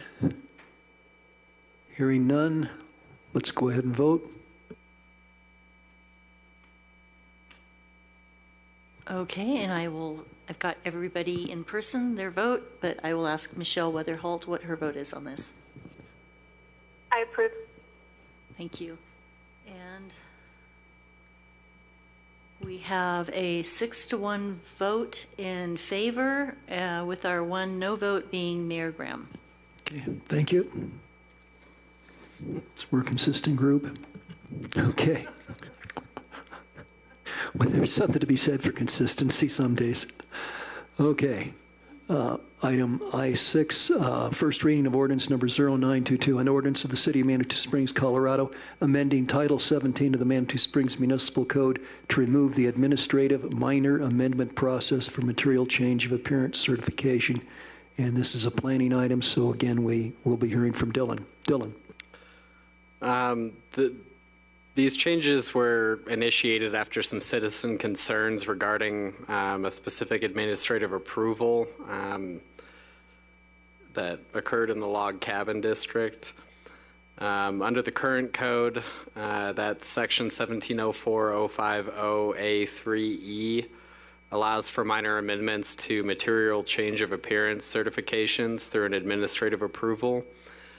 So long as the amendment conforms to the design guidelines and has no impact on the approved design. Due to concerns that were raised by some of the local citizens in that district, the Historic Preservation Commission wishes to remove this section of the code from their regulations to provide more clarity, certainty, and consistency with the approval of MCAC requests and the application thereof. Okay, thank you. Julie? Just to give us an idea of what kind of matters were previously permitted through the administrative process, can you tell us what the issue was in the log cabin district that brought this to the department's attention? There was a material change of appearance certification that was approved in the log cabin district. Following that approval, the applicant requested a change to the siding, and some of the local residents in the log cabin district were not too happy with that approval, and the Historic Preservation Commission has agreed and received letters regarding that administrative approval, and this is the action they have decided to take. So currently, as I understand it, then our code does not allow for the HPC to overrule the administrative decision. Is that right, Jeff? That is correct. It's just a decision and it's done. It's final. Okay, thanks. I have no other questions. Okay. Anyone else? Council? I have a comment, may I? Oh, sure, go ahead. I think this is really appropriate because it just feels unsettling for a resident to find out that, you know, one of the staff people in the planning department approved him or her to do such and such, and then the next person doesn't get approved. And I just think it keeps things much cleaner and more transparent for the entire HPC commission to meet publicly and talk publicly about whatever request is before them or application is before them. So I think this is a step in the right direction. And that's not to insult staff or their ability to make wise decisions by any means. I think it's a matter of the optics. I just think it looks a lot more transparent. Yeah, I would agree with you on that. And I had several residents of Log Cabin District contact me and actually show me the property. So it was a little unsettling to realize that you'd put something through the scrutiny of the HPC and then find out that it could be amended administratively. And apparently the applicant has done this more than once. So the neighborhood was kind of upset with him to begin with. So I think probably this, as you say, it makes it more transparent, puts things back on an even playing field. Any further discussion? Okay. If not, let's go ahead and vote. Whoops. I'm sorry. My apologies. Yeah, okay, motion? Nancy? I move to approve ordinance number 0922 and ordinance of the City of Manitou Springs, Colorado, amending Title 17 of the Manitou Springs Municipal Code to remove the administrative minor amendment process for material change appearance, certification on first reading and set a public hearing for May 17th, 2022 at 6 p.m. or as soon thereafter as the matter may be heard. Okay, thank you. Do we have a second? Seconded by Councilor Wolf. Okay, any further discussion? Okay, let's go ahead and vote.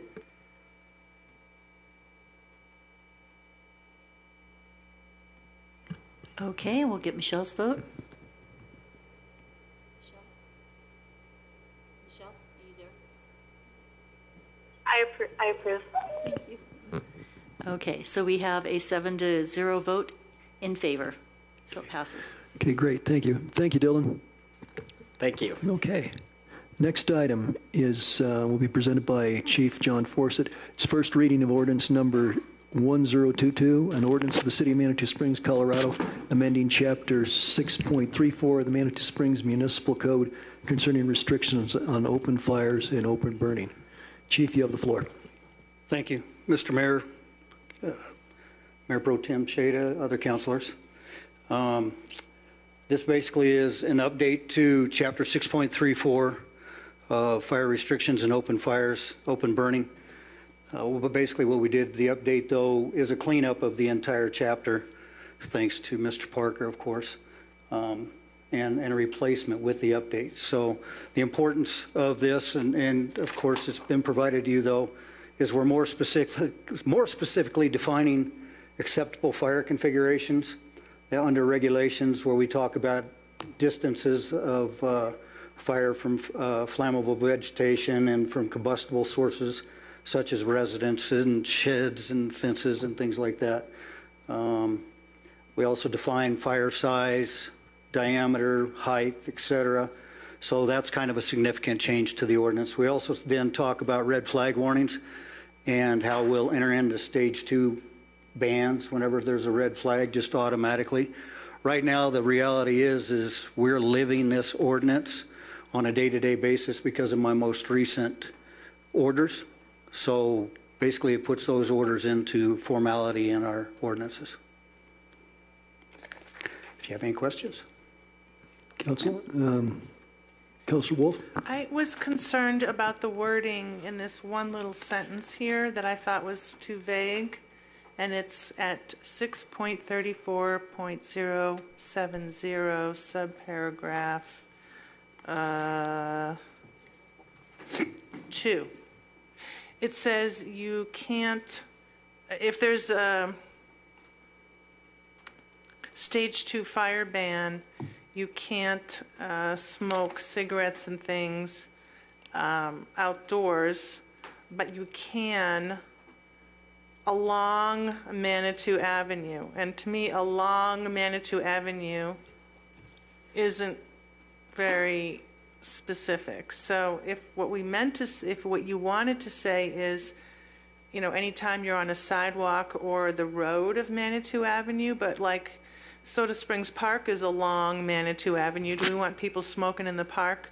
I just thought that was too loosey-goosey. It didn't seem very ordinance-y. I won't disagree with you. I think I had that conversation with the city administrator regarding employees of the city smoking and different areas where we could smoke, and it was addressed in exactly the manner that you said. I think we do need to bring that out to the frontage addresses of Manitou Avenue, not anywhere in the rears or things like that. Because what I was concerned about is, for me, any addresses along Manitou Avenue is what I was looking at, but I don't want to see those things happen in Soda Springs Park. I don't want to see those things happen in the Creek Walkway in the 400 block, et cetera. Right, those are still dangerous areas. So would it work? Would it meet your needs, or would it be consistent with your intent if it said on the sidewalk or road of Manitou Avenue? In that way, you're covering the entire city. I mean, from east to west, the whole Manitou Ave. But it has to be on the sidewalk or the street. You can't be on the grass near the pool or whatever. That 100% would work with me. That's my only suggestion. Yep. And this had already been posted before we were able to have our discussions about that in a different light. So I agree 100% with that. Okay, thank you. Other questions? Nancy? Yeah, great point, and I would just ask if it should also be further limited to the sidewalk off of Manitou Avenue between Old Man Trail and Ruxton Avenue, because if you're right down here and you flick a cigarette into the trees and brush along that, it's problematic as well. That's what for some reason I had that in my head as the intent. I thought I'd read that previously, but I'm glad you caught that. Well, and I was thinking of that too, Nancy, but then I thought, oh boy, maybe the intent is to make sure that our visitors staying in the hotels and motels can, if they can't go outside and smoke in the parking lot, if they can't go outside and smoke anywhere, do we really want them to drive downtown and have a few cigarettes in front of one of our establishments? But that might be better than having the town burned down because they were right, by the Briarhurst and they flicked their ashes or something. But yeah, I wasn't sure how we were supposed to, if it's even something we want to do to see if we can accommodate people. I guess they could all just smoke in their own cars, and maybe that's not technically outside if their windows are up, but it's just so vague as it is. I thought it needed some clarification. What if we said on Manitou Avenue or the sidewalk fronting Manitou Avenue? That would be good. And then the next, that would clarify that issue. Certainly, I think that would be really good language. And then the next issue that Nancy raised is whether we want it to include the entirety of Manitou Avenue. Do we really want all the smokers congregating in front of, right downtown? I just thought, when I read this, I thought, oh God, it's going to be so gross to even walk downtown. But at least that way, the town is less likely to catch on fire than in front of the Briarhurst or something. Could I make a suggestion that we look at approving this on first reading and on second reading come back with the language that Jeff proposed and Chief Forsett proposing if we should limit the length of Manitou Avenue or not? Let me say to you, regarding the limitations, I almost want to leave that as a policy in your world because I'm very biased for several reasons. One is as a firefighter and a leader in the community when it comes to trying to protect our citizens and our business owners and our visitors, et cetera. So I'm biased in that sense. I'm also not a smoker, so I don't care if somebody gets a puff or not. I'm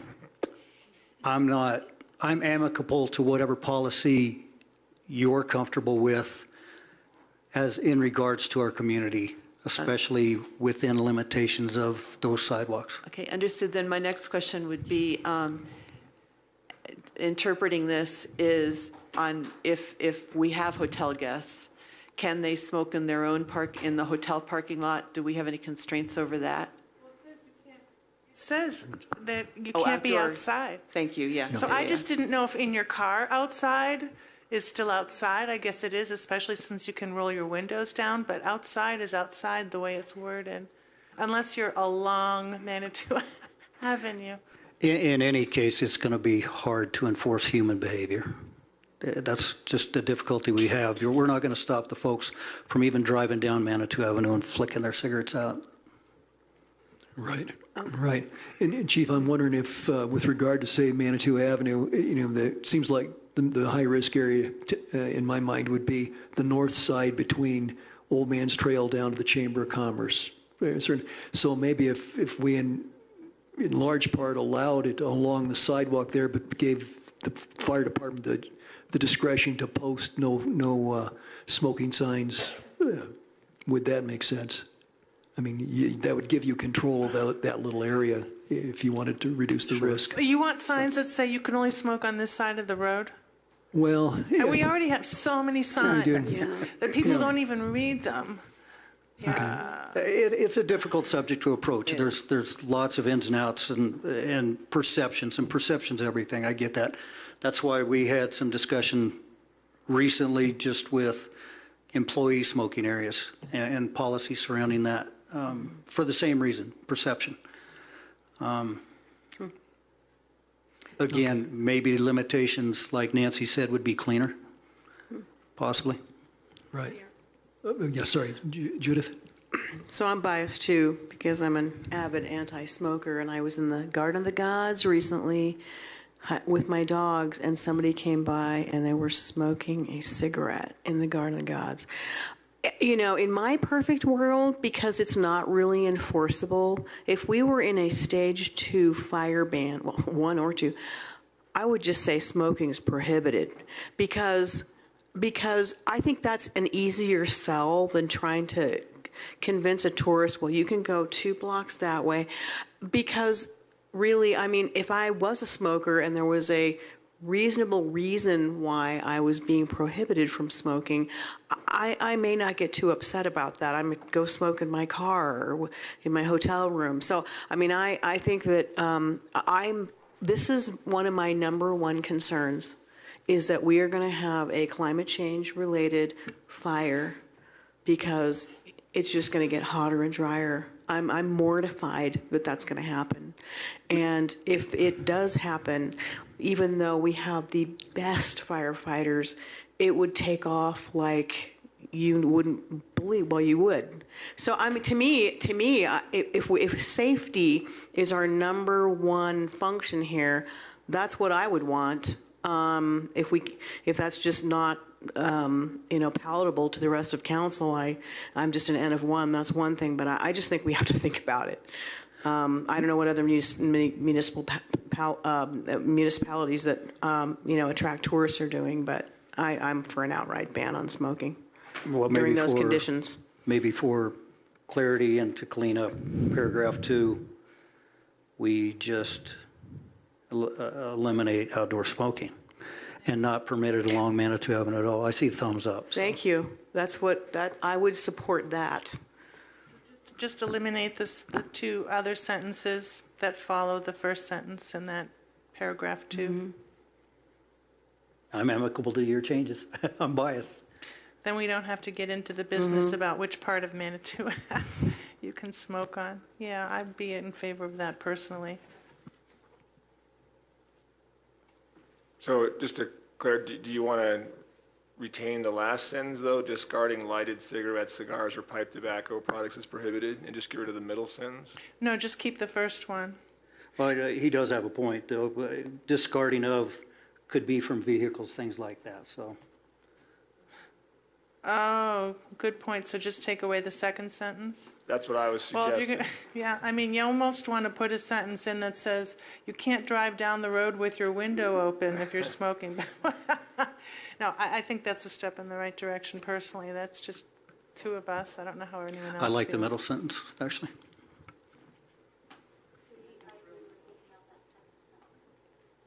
Mayor, we just had Michelle Weatherholt weigh in on this, so if you don't mind, I'll put her on Okay, yeah, microphone. please yell. Okay, Michelle, you've got the floor. Hi, I agree with taking out that second sentence, because you're saying that along Manitou Avenue is permitted, but with Canyon right there too, it's not permitted. And it's not even a block between the 2 roads. So how is it permitted, how is it not permitted on Canyon, but permitted on Manitou Avenue? So I say we take out the second sentence. And just no smoking period outside. Also, it seems to me that the first part of the second sentence where it says smoking in enclosed buildings is permitted, that could potentially violate state laws that control when you can smoke in a public enclosed building and when you can't. So I think taking out that second sentence resolves that potential problem as well. Would that be a motion that you'd be making, Julie? Oh, okay. Well, yeah, I would move to approve this draft first reading, subject to that one change of removing the second sentence of paragraph number 2 under 6.34.070 prohibited activities in stage 2 fire ban. So that only pertains to stage 2. Are you comfortable with the language then in stage one? And I should wait for discussion, I understand that, but stage one has the same restriction in Really? 060.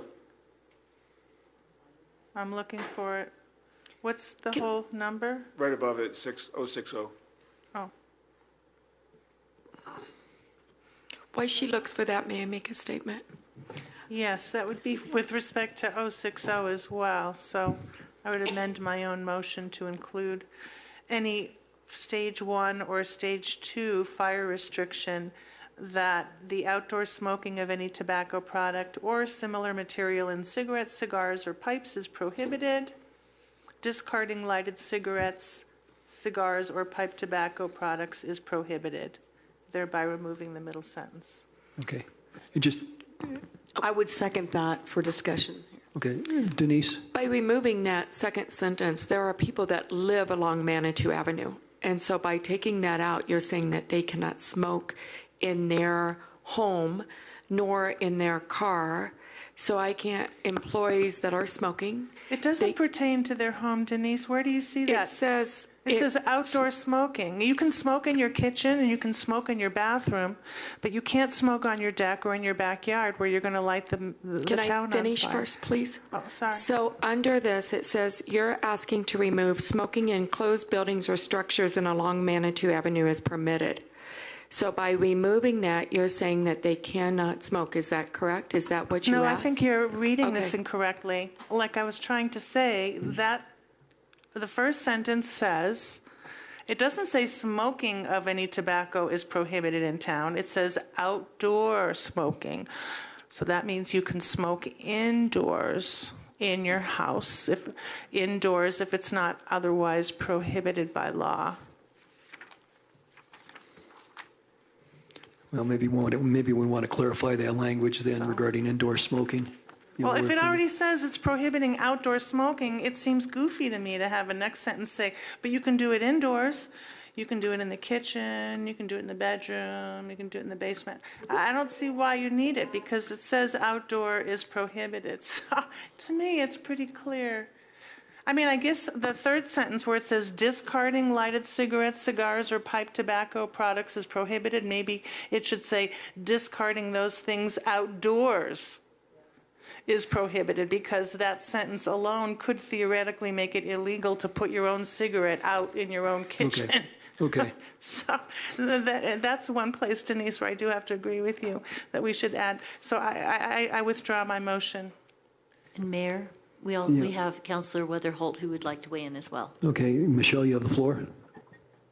So when Denise spoke up about the second sentence about along Manitou Avenue is permitted, I was thinking about the residents in the Barker House who do smoke outside. So I can understand that concern. I guess my feeling is if we're enough, but I want to ask you, Michelle, if we're enough, this isn't just for everyday life. This is when we're in a fire restriction.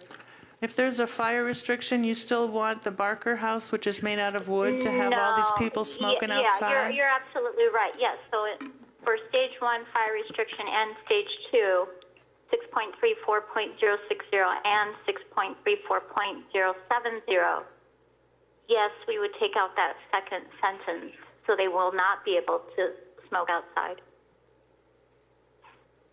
And then you'd add indoors, or you'd modify that next sentence, if that is a motion she's making, on the tobacco products.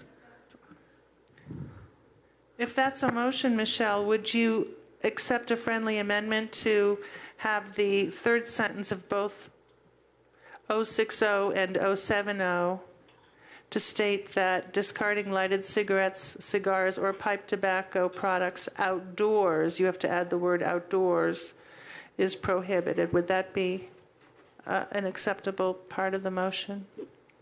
Yes. Then I'll second it. Okay.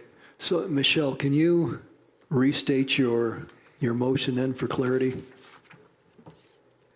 Okay, hang on. Okay, here we go. So my motion is for both 6.34.060 and 6.34.070 would read, outdoor smoking of any tobacco product or similar material in cigarettes, cigars, or pipes is prohibited. Discarding lighted cigarettes, cigars, or pipe tobacco products outside is also prohibited. Okay, Council clear on Did I that? state that right? Outdoor? Okay. Council clear on that? Yes, but I didn't get that she was otherwise moving to approve ordinance number 1022. I just would want her to add Okay. that Yeah, Michelle, would you clarify? with those amendments. I move. Okay. Should I restate it? Yeah, if you would. Okay. I move to approve 6.34.60 paragraph 2 and Okay. 6.34.070 paragraph 2 stating outdoor smoking of any tobacco product or similar material in cigarettes, cigars, or pipes is prohibited. Discarding light cigarettes, cigars, or pipe tobacco products outdoor is also prohibited. Okay, I guess, and just to be clear, I think what you wanted at the beginning of your statement was to approve it, the ordinance as written with your modifications. And when you actually made reference to those two subparagraphs. Those two Correct, paragraphs. yes, Okay. with those modifications, or with that, removing that second sentence. Second. Good, we have okay, and I'd like to ask the city clerk if you feel if the motion is sufficiently clear. I believe it is. Okay, all right, I think it seems we have a motion, we have a second on that. Okay, so, council, any further discussion? I guess I'd ask Chief Forsett, I believe you're okay with this? Just be a good time for you to say yes or no. Yes. You're good, okay, just want to make sure that the guy who has to enforce can do what he needs to do. Comfortable with that, thank Great, you. okay. Any further discussion, or Natalie? I mean, nicotine unfortunately is an addiction. I don't know what I'm going to do with my staff and other people that work out of the art center. I don't know where they're going to go. I'm trying to figure out if there's a restroom I can dedicate to smoking. Can they smoke in their car? I mean, potentially. There you go. I'm just They trying can- to figure Or they this can out. smoke in their friend's car. That is true because one of my smokers does walk to work. So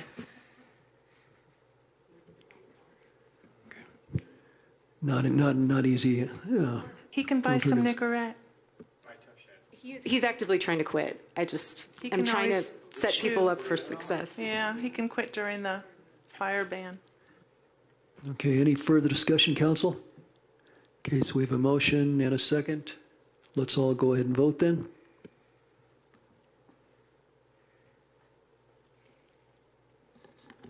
Okay, and Michelle Witherholt, if you'd like to state your vote? I approve with this modification.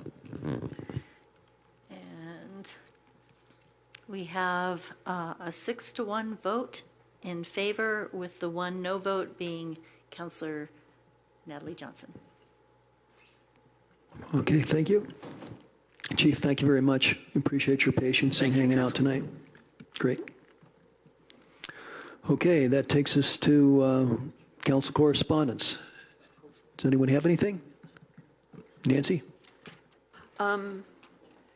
Yeah, I was talking with someone who is very concerned because on a couple of occasions she has witnessed people, young men primarily, taking rocks and crashing them into the concrete thing at 7 Minute Springs, the seating amphitheater part of 7 Minute Springs.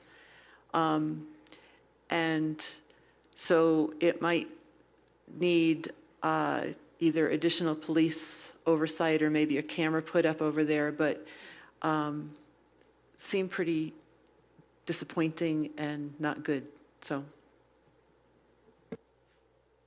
Okay, thank you. Anything else, Nancy? Okay. I think Julie was up first and then Natalie. This isn't a really big deal, but I think there's a sign that to me is very misleading, and it's just been erected in front of the post office. And so when you're in front of the Cliff House and you're facing west, there at the stop sign, looking at the post office ahead, it has an arrow pointing you up toward Agate Hill, and it says, to the right, and it says, no egress, or, no, it doesn't say that. It says no outlet. No outlet. So to me, if I had seen that, I would think, oh, there's no outlet that way, so you better go this way. I just thought it would have, at least if I were the driver, I would do the wrong thing. I would misunderstand the intent of the sign. But I don't know if other people will see it that way. I guess we'll find out. There's already so much traffic that goes up and down Grand Avenue every day. So I don't know if that'll help, but I thought that was really misleading. And then also I wanted to ask, because I couldn't recall, when are we going to get some information on the success of the pre-collection agency efforts? I think, Denise, you mentioned that that would be coming to us soon, but I don't know when. I mentioned it in the meeting of exactly what we were getting compared to last year, but so in the meeting I announced that. I looked it all up and gave it to you, but I can put it in an email. And then thank you. Finally, actually, I do remember that you told us that. I'm sorry, I'd forgotten. And then finally, I understand that we don't have enough green paint to paint the sidewalk in front of the post office so that people know it's a 15-minute only wait, and then also in front of on the whatever that is, the east side of the street in front of the Cliff House, the green. We don't give tickets there because the green is a little faded. Can we get some green paint so that we can ticket people who abuse those precious parking spots? They're often full, and then people don't know where to park so that they can do their business in the post office. So then they park illegally up the street or on Grand and hope that their little 15 minutes in the post office won't get them a ticket. And then there's other people who park there regularly because they know it's not enforced and they use it as a free parking spot all day. So if the problem is because we don't have any green paint, I'd love to buy some or get some. Julie, who did you hear that we don't have green paint? I Because just I've never heard that from before. one of my residents, and I don't remember who mentioned that, but I was concerned. Okay.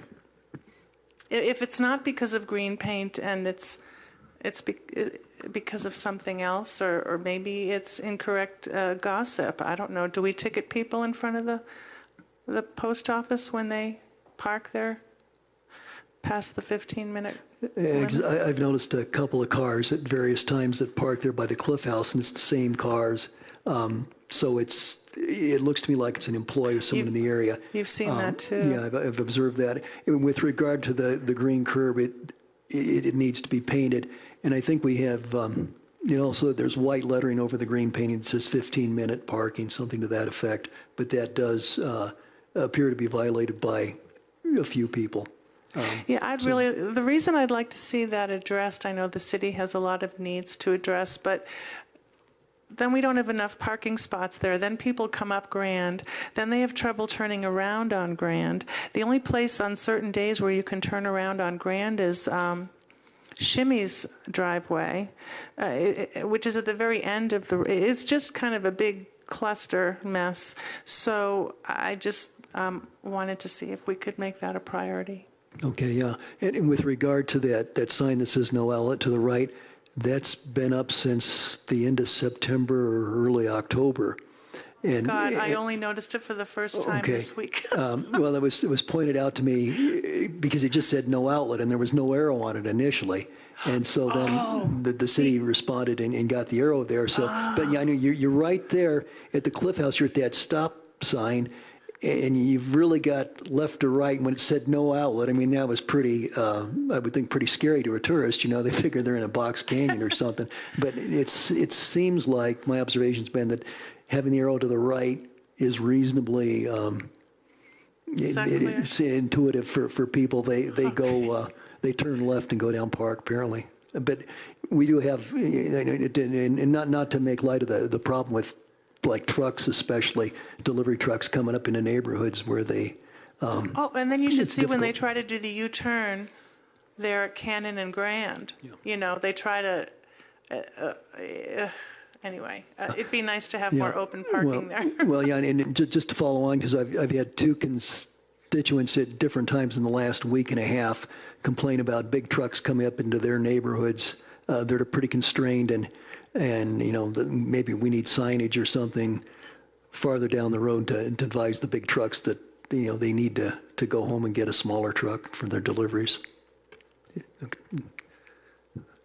Anything else from council correspondence? Oh, so I'm sorry, Natalie. So my first question is just to confirm. So we have not yet changed the parking ticket, that $70 parking ticket yet, correct? Because that was on the meeting that we canceled. Is that correct? That's correct. We're bringing it. We have to do an ordinance and then a fee schedule. So it is on the upcoming meetings, but it was the one that was canceled, correct? Okay, but it's on we've got it. Yep, There's a plan. it's on the agenda. Yep. And then my other thing was that, are you going to talk about these, or do you want me to talk about these? Okay. So it looks like Annie Schmidt dropped off some of these laundry, what are they called, laundry strips, but it's part of the plastic-free program that Neil Minch started a few years ago that operates out of the kitchen at the Art Center, and it's just you can just purchase these at cost, and so there's just ways to get laundry detergent, dish soap, and dishwashing detergent. I don't know if you're aware of that, but it looks like she's trying to sucker us in with a free opportunity, and I used them for the first time the other day, and they're really convenient. So. And it's part of the match. She got a match grant to do this, to start it. And she said the other night, and I don't know if this is 100% accurate, but by the boxes that she got saved 2 semis full of plastic. So it's great. I've been using them for the last couple of months. I will tell you, they're great. You can order them on Amazon or get them over at your place. Okay, great. John, did you have something? Okay, thank you. Anyone else? If not, let's go to the city administrator's report. Okay, I have numerous items to talk about tonight. The first one is the community survey. We did launch that. We already have over 200 responses, so encourage everybody to please fill that out. We did it last year, and we're doing it again this year with the same questions, so please do that. The other thing that I want to mention tonight, and CSU will be contacting everyone, but on Thursday evening, I got this from Dole today, over at the MAPS project, CSU is shutting off power to approximately 175 homes. That will be Thursday night from 6 p.m. to midnight. CSU will be notifying everybody. They're planning to use their communication tool to do this. And it's really, they need to make some final adjustments on the newly installed electric vaults.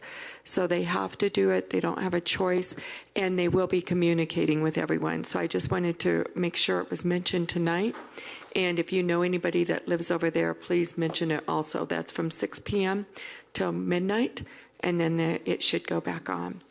I did send out to you this week the fire mitigation. Skylar is really working diligently, and you all talked tonight about the concern for the fire. It is a big concern, so we are being very aggressive in our mitigation this year.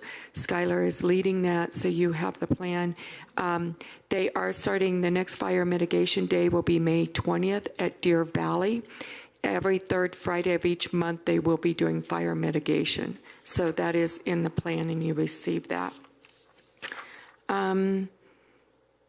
Let's see. Oh, I did also mention to you that the Gray Line, I sent out an email that the Gray Line contract that we had hoped to bring is no longer viable. They do not have the staffing, so Roy and Dole are looking at other options, and hopefully we'll be able to have an update soon on that as we get through it.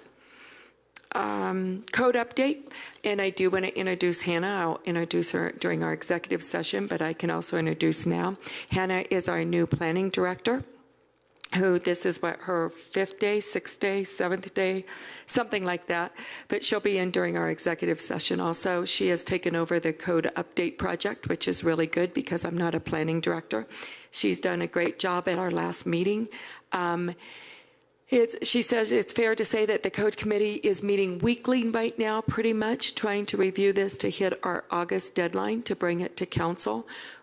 We're hoping we don't have to extend again, but there is an option that we may have to, but we're really, under Hannah's leadership, we're trying to hit that August deadline.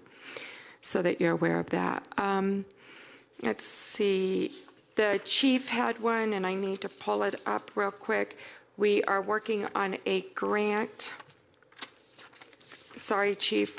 The Department of Natural Resources Colorado Strategic Wildfire Action Program. Corral Springs Utilities is partnering with Colorado State Forest Service to formally apply for the Department of Natural Resource Colorado Strategic Wildfire Action Program grant funding for a project in the Ruxton drainage near Big Tooth Reservoir. So I just wanted to let you know they're working on that, they're pursuing it, and we'll probably get an update in the near future with that. And that's a great partnership. Chief works on those partnerships with all of our fire mitigation, and that will be coming, more information to come. Skylar is also working with the fire department very closely, on, as I mentioned, on all fire mitigation. I believe that's all I have tonight.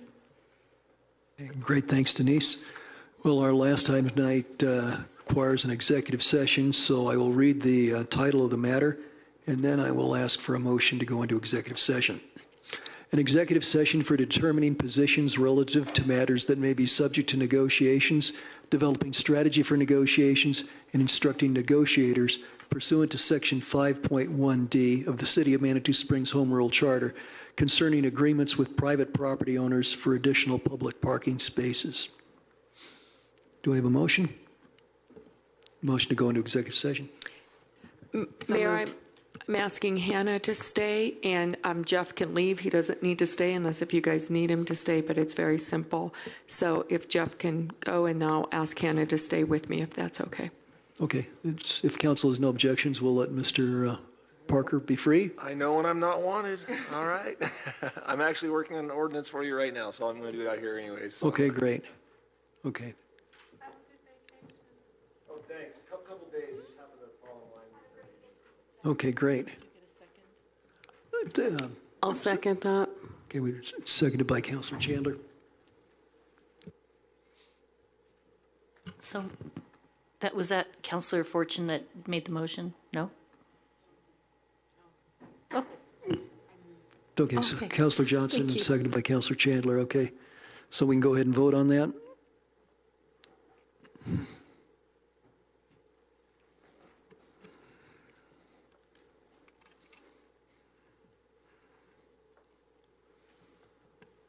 We still are missing one person.